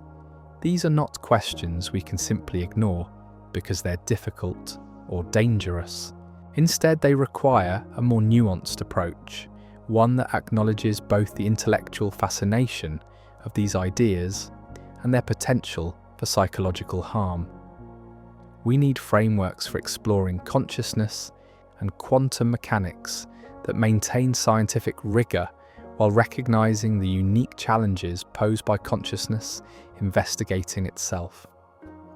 This might involve developing new methodologies for consciousness research, approaches that combine the precision of mathematical physics with the wisdom of contemplative traditions that have explored the nature of awareness for millennia. It might require creating safe spaces for discussing dangerous ideas, contexts where theoretical possibilities can be explored without becoming lived beliefs. Most importantly, it requires cultivating the kind of intellectual humility that recognizes the limits of current understanding. We don't know enough about consciousness to make definitive claims about its relationship to quantum mechanics. We don't understand death well enough to determine whether it represents the end of awareness or a transition to something else. We lack the theoretical frameworks necessary to bridge the gap between subjective experience and objective physics. This ignorance is not a failure, but an opportunity. It reminds us that consciousness remains one of the deepest mysteries in existence, a phenomenon that continues to resist our best efforts at theoretical understanding. It suggests that approaching these questions requires not just intellectual sophistication, but wisdom, patience, and a deep appreciation for the limits of human knowledge. As we continue exploring the implications of quantum immortality, take a moment to reflect on your own relationship with mystery. How comfortable are you with not knowing, with questions that lack definitive answers, with ideas that remain perpetually open to investigation? The ability to sit comfortably with uncertainty may be more important than any specific theory about consciousness and death. The universe has produced conscious beings capable of asking these profound questions about their own nature, but it has not yet provided us with the tools necessary to answer them definitively. Perhaps that's as it should be. Perhaps some mysteries are meant to remain mysterious, some questions are meant to stay open, some territories are meant to be explored gradually, carefully, with full appreciation for both their wonder and their danger. The theory of quantum immortality, whatever its ultimate truth or falsehood, serves as a reminder that consciousness and death remain at the very frontiers of human understanding. These are not problems to be solved once and for all, but ongoing investigations that will likely continue as long as conscious beings exist to pursue them. In contemplating quantum immortality, we are not just asking about survival after death. We are participating in one of the oldest and most important conversations in human history, the dialogue between consciousness and mystery, between awareness and the unknown, between the observer and the vast, strange universe that has somehow given rise to the capacity for observation itself. The conversation continues, as it always has, in the quiet moments when consciousness turns its attention toward its own nature and asks the questions that have no easy answers, but that nonetheless demand to be asked. What does it mean to be aware? How does consciousness relate to the physical universe? What happens when awareness encounters its own limits? These questions echo through the chambers of academic philosophy and the equations of theoretical physics, but they also resonate in the private moments when each conscious being confronts the mystery of their own existence. They are questions that unite us across disciplines and cultures, reminding us that despite all our theoretical sophistication, we remain conscious beings wondering about consciousness in a universe that continues to surprise us with its depth, complexity, and endless capacity for generating new mysteries. The exploration of quantum immortality thus becomes more than just an investigation of a particular theory. It becomes a meditation on the nature of consciousness itself, a contemplation of what it means to be aware in a quantum universe, where every moment branches into infinite possibilities, and every possibility carries within it the seeds of wonder, mystery, and endless surprise. Perhaps the deepest lesson of quantum immortality is not about death at all, but about life, about the precious, mysterious, irreducible fact of being conscious in this moment, right now, as you listen to these words and contemplate these ideas. Whatever the ultimate nature of consciousness and its relationship to quantum mechanics, the immediate reality of awareness itself remains undeniable, immediate, and profoundly mysterious. In the end, quantum immortality may tell us less about whether consciousness survives death than it does about how consciousness experiences life, less about the persistence of awareness across parallel timelines than about the nature of awareness in this timeline, this moment, this eternal present where consciousness encounters itself and asks the questions that have no answers, but that nonetheless transform the questioner in the very asking. The implications spiral inward, each question generating new mysteries, each answer opening up vast landscapes of uncertainty. And perhaps that's exactly as it should be. Consciousness investigating consciousness in an endless dance of awareness, encountering itself, forever curious, forever questioning, forever amazed by its own capacity for wonder in a universe that seems designed to inspire it. As we drift toward our final considerations of quantum immortality, notice how the theory has led us on a journey not just through theoretical physics, but through the deepest questions about what it means to be conscious, aware, and alive in this strange and beautiful quantum universe, where every moment holds infinite possibilities, and every possibility whispers secrets about the nature of existence itself. The territory ahead explores what it might mean to live authentically with these questions, how to maintain both scientific curiosity and existential wisdom when confronting ideas that push against the very boundaries of human understanding, and why the deepest insights about consciousness and death might emerge not from theoretical certainty, but from embracing the profound mystery of being aware in a universe that continues to surprise us with its depth, beauty, and endless capacity for generating wonder. This ignorance is not a failure, but an invitation. It reminds us that consciousness remains one of the deepest mysteries in existence, a phenomenon that continues to resist our best efforts at theoretical understanding. It suggests that approaching these questions requires not just intellectual sophistication, but wisdom, humility, and a deep appreciation for the limits of human knowledge. The scientists who avoid discussing quantum immortality publicly may understand something profound about the relationship between knowledge and mystery. Some questions are too important to be answered hastily, too easily misinterpreted to be popularized without careful consideration of their implications. Some territories require exploration with the kind of reverence and caution reserved for sacred spaces.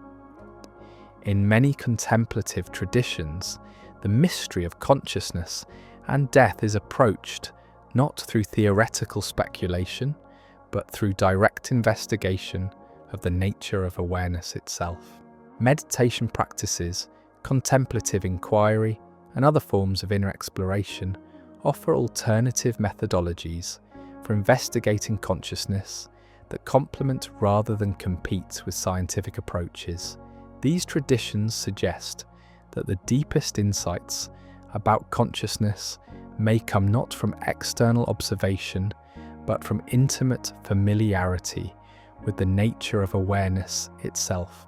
By learning to observe consciousness from within consciousness, by developing the capacity to witness the flow of thoughts and sensations without being caught up in their content, contemplative practitioners develop a different kind of understanding about the nature of subjective experience. Such practices don't resolve the technical questions that quantum immortality raises, but they do offer a different perspective on what it means to investigate consciousness, instead of treating awareness as an object to be studied from the outside. Contemplative traditions approach consciousness as the subject of investigation itself, the very capacity that makes all investigation possible. From this perspective, questions about whether consciousness survives death take on a different quality. Rather than asking whether awareness persists after the body dies, contemplative inquiry might explore the nature of awareness in the present moment, investigating what consciousness actually is rather than speculating about what it might become. This shift in approach doesn't eliminate the mystery, but transforms it. Instead of consciousness being a problem to be solved, it becomes a reality to be explored, an ongoing investigation that deepens rather than resolves over time. The questions remain open, but they become lived questions rather than purely theoretical ones, inquiries that transform the questioner rather than just satisfying intellectual curiosity. As you continue listening, notice how your own consciousness feels as you contemplate these ideas.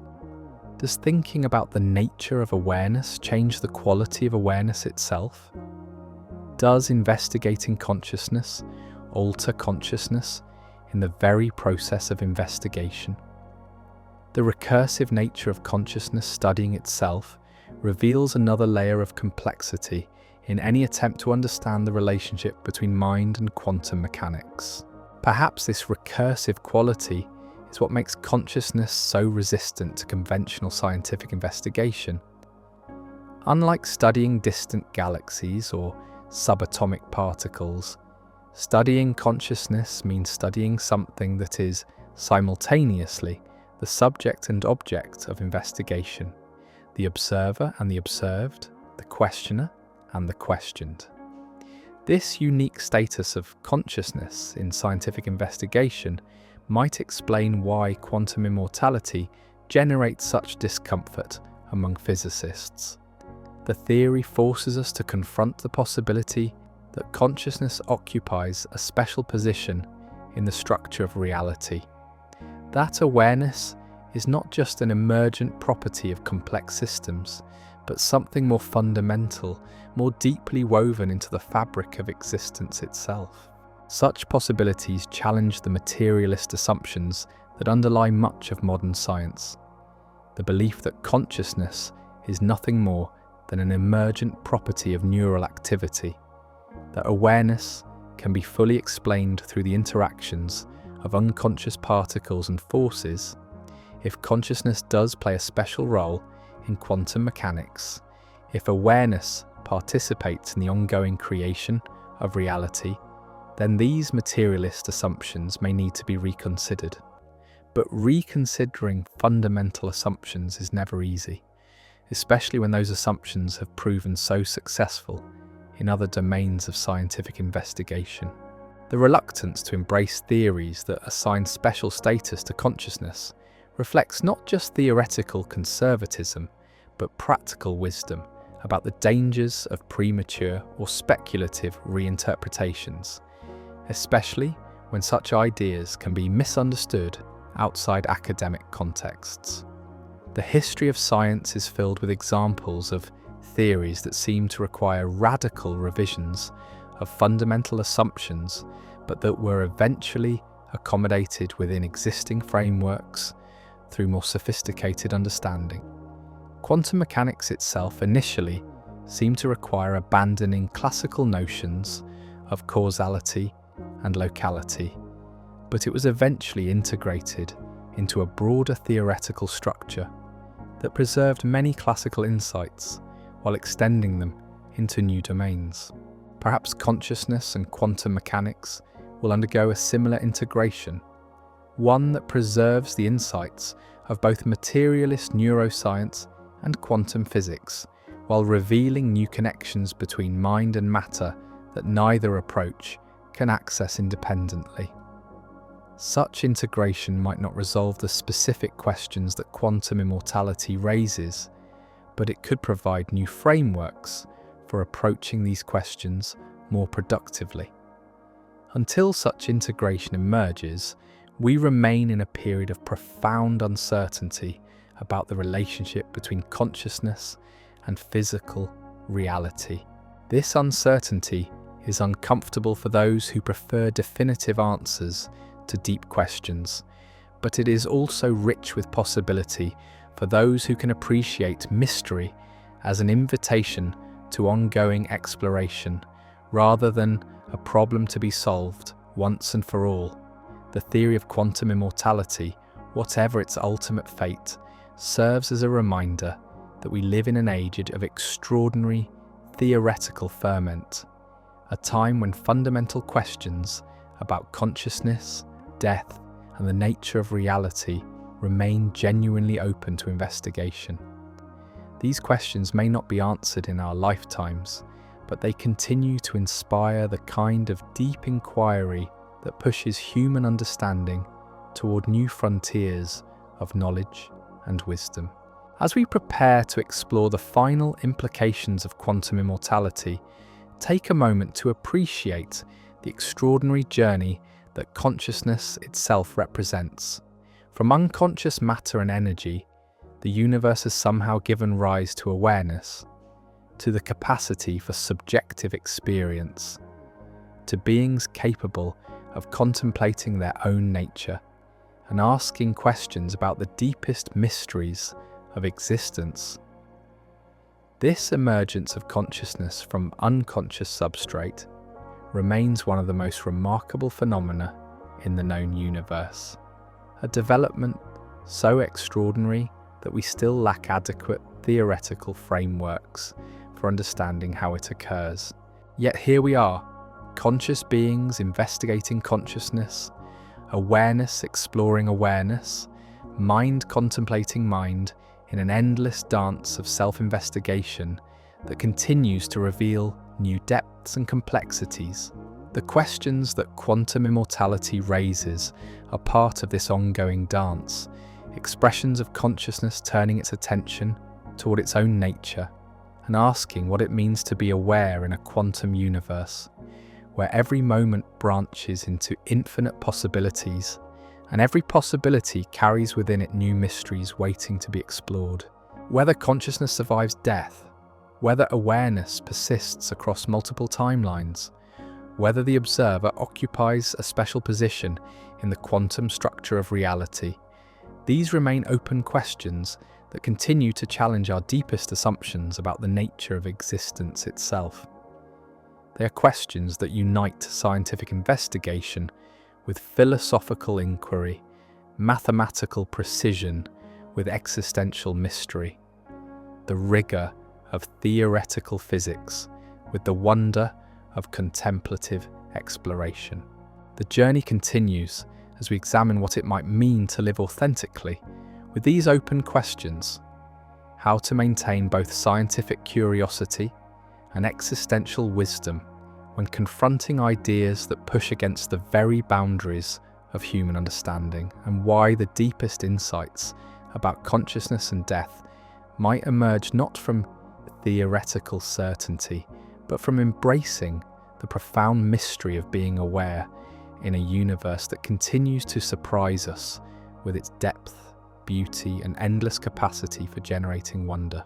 In the final analysis, quantum immortality may be less important as a theory about survival than as an invitation to investigate the nature of consciousness itself, less significant as a prediction about death than as a reminder of how little we understand about life, less valuable as a solution to the mystery of awareness than as a doorway into deeper appreciation of the extraordinary fact that consciousness exists at all in this quantum universe, where matter and energy dance together in patterns of impossible complexity and breathtaking beauty. As you feel yourself settling deeper into this exploration, remember that you are not just learning about consciousness, you are consciousness. Not just studying awareness, you are awareness itself, investigating its own nature through the miraculous capacity for self-reflection that the universe has somehow managed to create from the quantum substrate of possibility that underlies all existence. The observer and the observed converge in this moment of contemplation, revealing the profound unity that underlies the apparent separation between mind and matter, between consciousness and the quantum universe that gives rise to it. But perhaps the most profound shift that quantum immortality invites is not in our understanding of death, but in our relationship with life itself. If consciousness can only experience the branches of reality where it persists, if awareness is condemned to witness whatever continuations the quantum multiverse allows, then what does this mean for how we choose to live in the present moment? The theory suggests that every conscious being exists at the center of their own subjective eternity, always the observer who survives, always present to witness the next moment of awareness, always here to experience whatever reality unfolds around them. From this perspective, consciousness doesn't just happen to persist through time, but that time is eternal from within. The present moment, this moment right now, as you listen to these words, becomes not just a fleeting instant in the flow of time, but the only moment consciousness can ever truly inhabit. This transforms everything. If you are condemned to experience only the branches where awareness continues, then you are also blessed with an eternal present, an endless now that stretches beyond the boundaries of any single timeline. The question becomes not whether you will survive death, but how you choose to inhabit the immortal present that consciousness already is. Take a moment to feel this present moment. Notice the quality of your awareness right now, the simple fact of being conscious in this instant. This is not just one moment among many in a sequence of time. This is the only moment consciousness has ever experienced. The only moment it can experience, past and future, exist as memories and anticipations within this eternal now. But awareness itself is always here, always present, always inhabiting the immediacy of experience itself. If quantum immortality is true, then this present moment is not just temporary, it is the fundamental structure of conscious existence, the eternal now in which all experience unfolds. You are not just passing through this moment on your way to future moments. You are this moment, consciousness expressing itself as the capacity for present moment awareness. This perspective shifts the entire framework of how we think about survival and death. Instead of asking whether consciousness persists after the body dies, we might ask what it means that consciousness only ever exists in the eternal present. Instead of wondering about future survival, we might investigate the nature of present moment awareness itself. The implications ripple through every aspect of how we understand existence. If consciousness is always present, always here, always now, then the anxieties we carry about future death become less central to the experience of being alive. Not because death is impossible, but because the reality of present moment awareness transcends the temporal framework in which death becomes a meaningful concern. This doesn't diminish the biological reality of death or the emotional significance of mortality. Bodies age, hearts stop beating, neural activity ceases. The physical processes that support consciousness do come to an end. But the present moment awareness that consciousness is might exist in a different relationship to time altogether. One where the eternal now remains constant, even as the content of experience changes. In contemplative traditions, this understanding of consciousness as eternal presence has been explored for millennia. Meditation practices often involve learning to rest in present moment awareness, to recognize the timeless quality of consciousness itself beneath the constantly changing flow of thoughts, sensations, and experiences. From this perspective, the question of whether consciousness survives death becomes less important than recognizing the experiential, contemplative sense of presence itself. Not deathless in the sense of persisting through time, but deathless in the sense of existing outside the temporal framework in which death and survival have meaning. As you contemplate this possibility, notice how it feels different from the frightening implications of quantum immortality we explored earlier. Instead of consciousness being trapped in increasingly unlikely scenarios, awareness reveals itself as the eternal context in which all scenarios unfold. Instead of survival being a desperate clinging to existence, presence becomes the natural state of consciousness itself.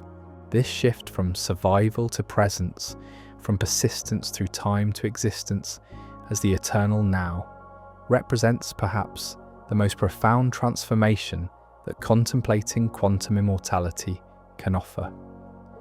It moves us from anxiety about future death to appreciation of present aliveness, from fear of ending to gratitude for beginning, from concern about what happens next to wonder at what is happening now. The theory thus becomes not just a speculation about consciousness surviving death, but an invitation to investigate the timeless quality of consciousness itself. Whether or not awareness persists across quantum branches, the present moment nature of consciousness remains immediately accessible for direct investigation. This is perhaps why the deepest insights about consciousness and death may come not from theoretical physics, but from intimate acquaintance with the nature of awareness itself. Through meditation, contemplation, and other practices that cultivate present moment awareness, we can explore directly what consciousness actually is, rather than speculating about what it might become. Such exploration doesn't resolve the technical questions that quantum immortality raises, but it does reveal something profound about the nature of the questioner. Consciousness is not just the subject that investigates these questions. It is the timeless awareness in which all questions and answers arise and dissolve. From this perspective, the scientific investigation of consciousness takes on new dimensions. Instead of consciousness being an object to be studied from the outside, it reveals itself as the subjective ground from which all investigation emerges. Every theory about consciousness, including quantum immortality, arises within consciousness and is understood through consciousness. This creates a kind of recursive loop where consciousness investigates consciousness through consciousness, awareness explores awareness within awareness, the observer examines the observer as observer. The boundaries between subject and object, questioner and questioned, dissolve into a more fundamental recognition of consciousness as both the source and destination of all inquiry. As you feel yourself settling deeper into this recognition, notice how the urgency around resolving the question of quantum immortality begins to soften. Not because the question becomes uninteresting, but because the questioner reveals itself as something more fundamental than any particular question or answer. This doesn't diminish the value of scientific investigation or theoretical speculation. These remain important ways of exploring the relationship between consciousness and physical reality, but they take their place within a broader context of consciousness, exploring its own nature through every possible avenue of investigation. The mystery of consciousness persists, but it transforms from a problem to be solved into a reality to be explored, from a question demanding an answer into an ongoing investigation that deepens rather than resolves. Over time, the questions remain open, but they become lived questions rather than merely theoretical ones.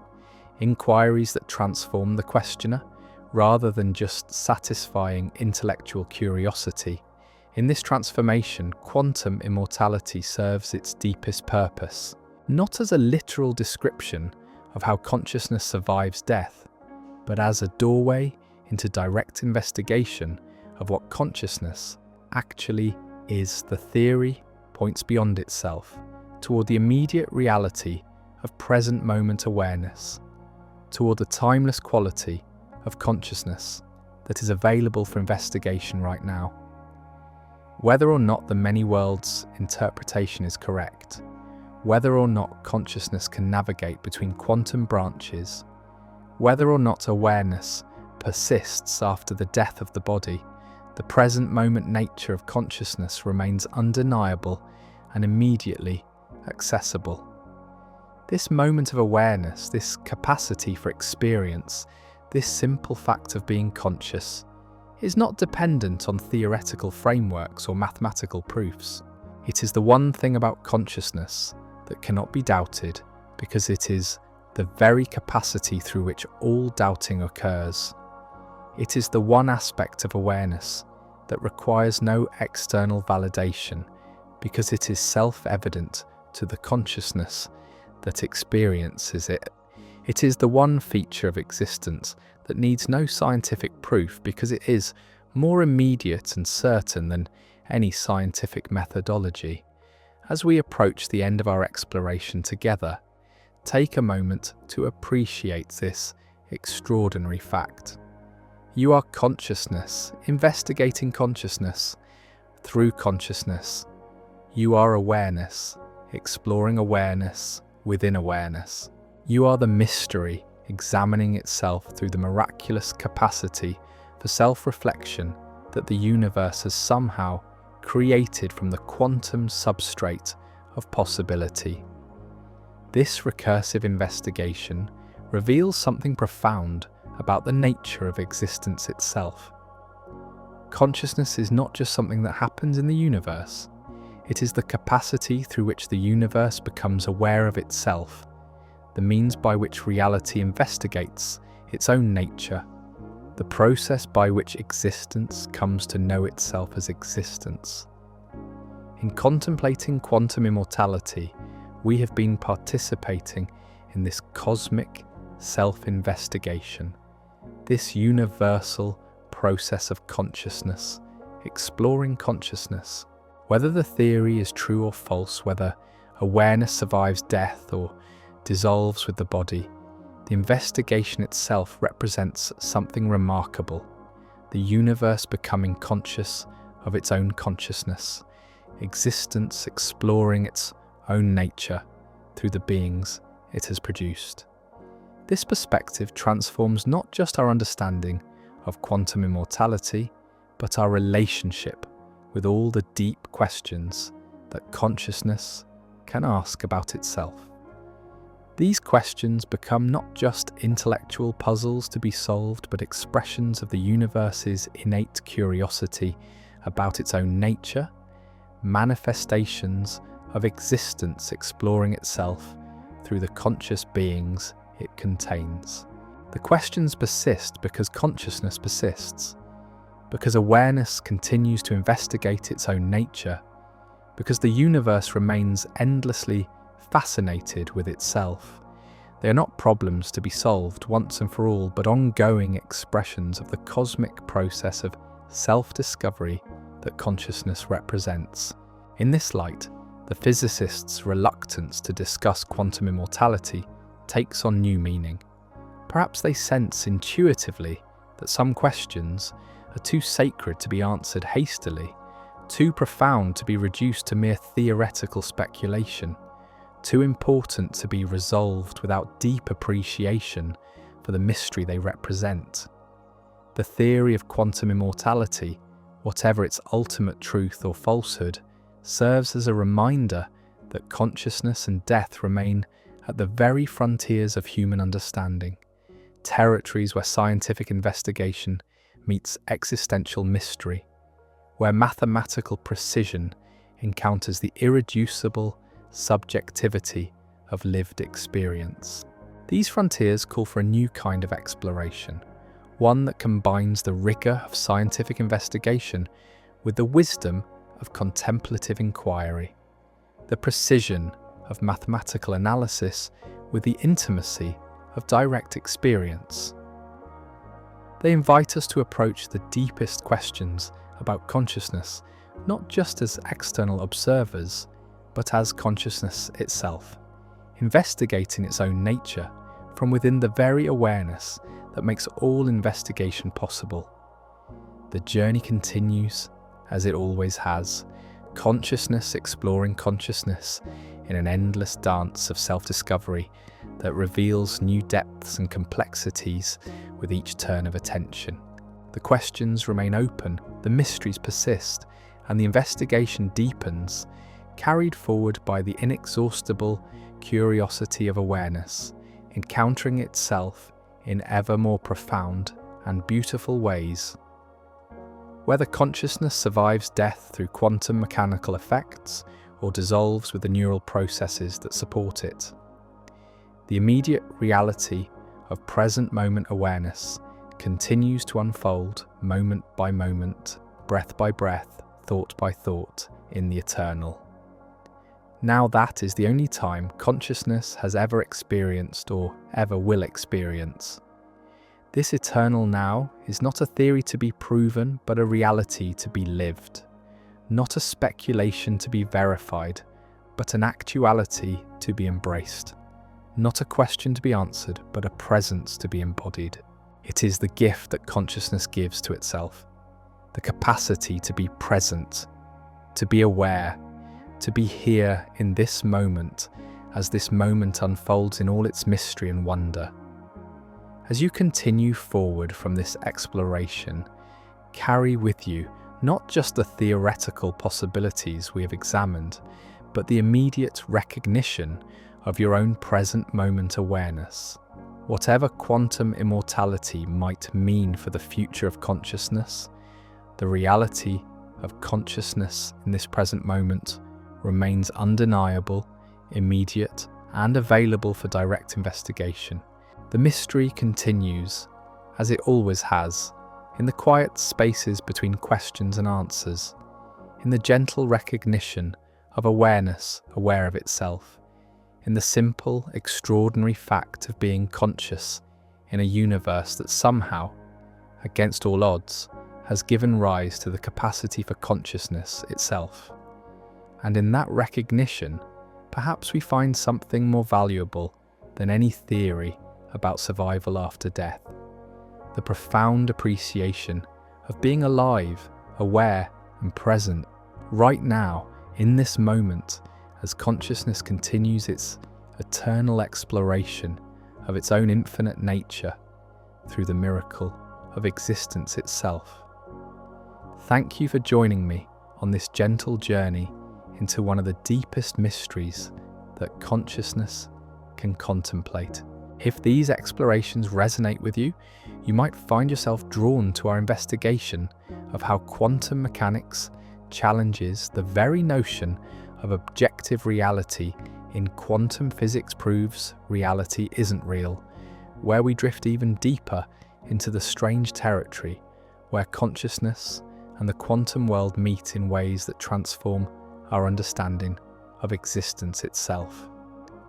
Until we meet again in the vast landscape of consciousness exploring itself, rest well in the eternal present that is the only moment awareness has ever known. The story becomes even more philosophically provocative when we consider what quantum immortality means for the very nature of experience itself. Because if consciousness can only observe branches where it persists, then every moment of awareness you've ever had takes on a completely different meaning.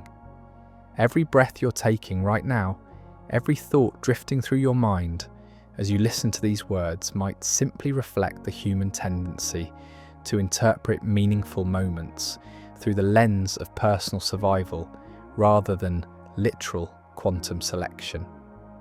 Think about this for a moment.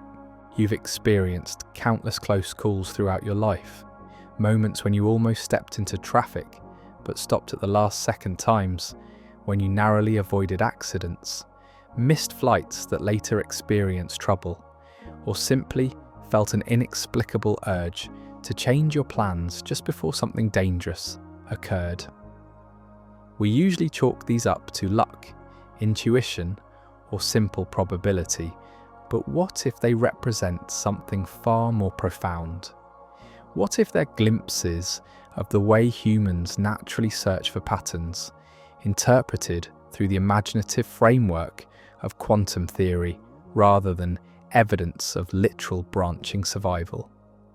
This perspective transforms every moment of continued existence from a given into a kind of miracle. Not because survival requires divine intervention, but because the very act of being conscious to observe your own survival might be evidence of an underlying psychological or philosophical tendency to search for meaning in the extraordinary stability of awareness itself. The mathematician and physicist Max Tegmark, who first brought quantum immortality into serious academic discussion, has since grown deeply uncomfortable with the implications of his own thought experiment. In his later writings, he warns against taking the theory literally, noting that even if the many worlds interpretation is correct, the measure of surviving branches becomes vanishingly small with each unlikely escape from danger. But here's what makes the theory so psychologically compelling. From your subjective perspective, measure doesn't matter. A thought feels equally vivid whether it occurs in a high probability or low probability branch of reality. An emotion carries the same weight regardless of the statistical likelihood of the timeline in which it emerges. This subjectivity makes it tempting, not scientifically warranted, but emotionally tempting, to view surprising survivals through the lens of cosmic meaning rather than coincidence. This creates what some physicists quietly refer to as the subjective probability trap. Even if you're living through moments that feel improbably fortunate, you would have no way of recognizing this from the inside. Reality always feels normal to the consciousness experiencing it, regardless of how abnormal it might appear from an external statistical perspective. As you contemplate this possibility, notice how it might reframe your understanding of your own life story. Every major decision you've made, every path you've chosen, every moment of survival you've experienced might feel meaningful simply because consciousness is exceptionally good at creating narratives around experience, not because of literal quantum steering. This isn't meant to make you paranoid or self-obsessed. Rather, it's an invitation to appreciate the profound mystery of simply being aware in a universe where awareness itself might feel far more active than it objectively is. Whether or not quantum immortality is literally true, the theory reveals something important about the relationship between consciousness and probability, between subjective experience and objective reality. The most sophisticated criticism of quantum immortality comes from what philosophers call the personal identity problem. If reality branches with every quantum event, and consciousness can only experience the branches where it survives, then which version of you is actually experiencing this survival? The quantum events in your brain create countless parallel versions of your consciousness every moment, each slightly different from the others based on the microscopic outcomes of neural quantum processes. Over time, these versions diverge. The you that chose coffee instead of tea this morning exists in a different branch from the you that chose tea. The you that turned left instead of right, that had a particular thought a fraction of a second earlier or later, that experienced a memory triggered by a slightly different neural firing pattern. All these versions share your history up to their respective branching points, but they're not identical. So when we talk about consciousness surviving through quantum immortality, we're not talking about preserving a single coherent self. We're talking about preserving a cloud of related consciousnesses, each bearing some resemblance to what you consider yourself to be, but none truly identical to your current sense of personal identity. The immortality that quantum mechanics might provide wouldn't preserve you as you are now. It would preserve some version of you, but that version might be so changed by the accumulation of different quantum outcomes that it bears little resemblance to your present self-concept. Perhaps the deepest truth about quantum immortality isn't whether it describes how consciousness actually works, but what it reveals about the profound mystery of being aware in the first place. We began this exploration asking whether physicists avoid discussing a theory that might make us immortal. What we discovered is something far more unsettling and beautiful, that consciousness itself remains one of the greatest puzzles in existence, a phenomenon so fundamental that even our boldest theories about it push against the very limits of what we can know. Whether quantum immortality is true or false, whether awareness survives death through branching realities, or simply ends with the neural processes that create it, the immediate fact of being conscious right now remains undeniable. This moment of awareness, this capacity to contemplate these very questions about our own nature, might be the most extraordinary phenomenon in the known universe. In a cosmos composed mostly of unconscious matter and energy, the emergence of beings capable of wondering about their own existence represents something almost miraculous. The physicists who whisper about this theory in hushed conversations understand something profound about the relationship between knowledge and mystery. Some questions are too important to be answered hastily, too dangerous to be popularized without wisdom, too sacred to be reduced to mere theoretical speculation. They remind us that approaching the deepest mysteries of consciousness requires not just intellectual sophistication, but humility, patience, and reverence for the unknown. As you continue forward from this gentle exploration, carry with you not the anxiety of unanswered questions, but the wonder of being the kind of being who can ask them at all. Whatever the ultimate relationship between consciousness and quantum mechanics, the reality of awareness itself continues to unfold moment by moment in the eternal present that is the only time consciousness has ever truly inhabited. Thank you for drifting through these safe, contemplative explorations of possibility with me tonight. If you found yourself drawn into the strange space where consciousness meets quantum reality, you might discover even deeper mysteries in Quantum Physics Proves Reality Isn't Real, where we explore how the very foundations of existence dissolve under the gentle scrutiny of scientific inquiry. Until we meet again in the vast landscape of consciousness exploring itself, rest well in the mystery of simply being aware.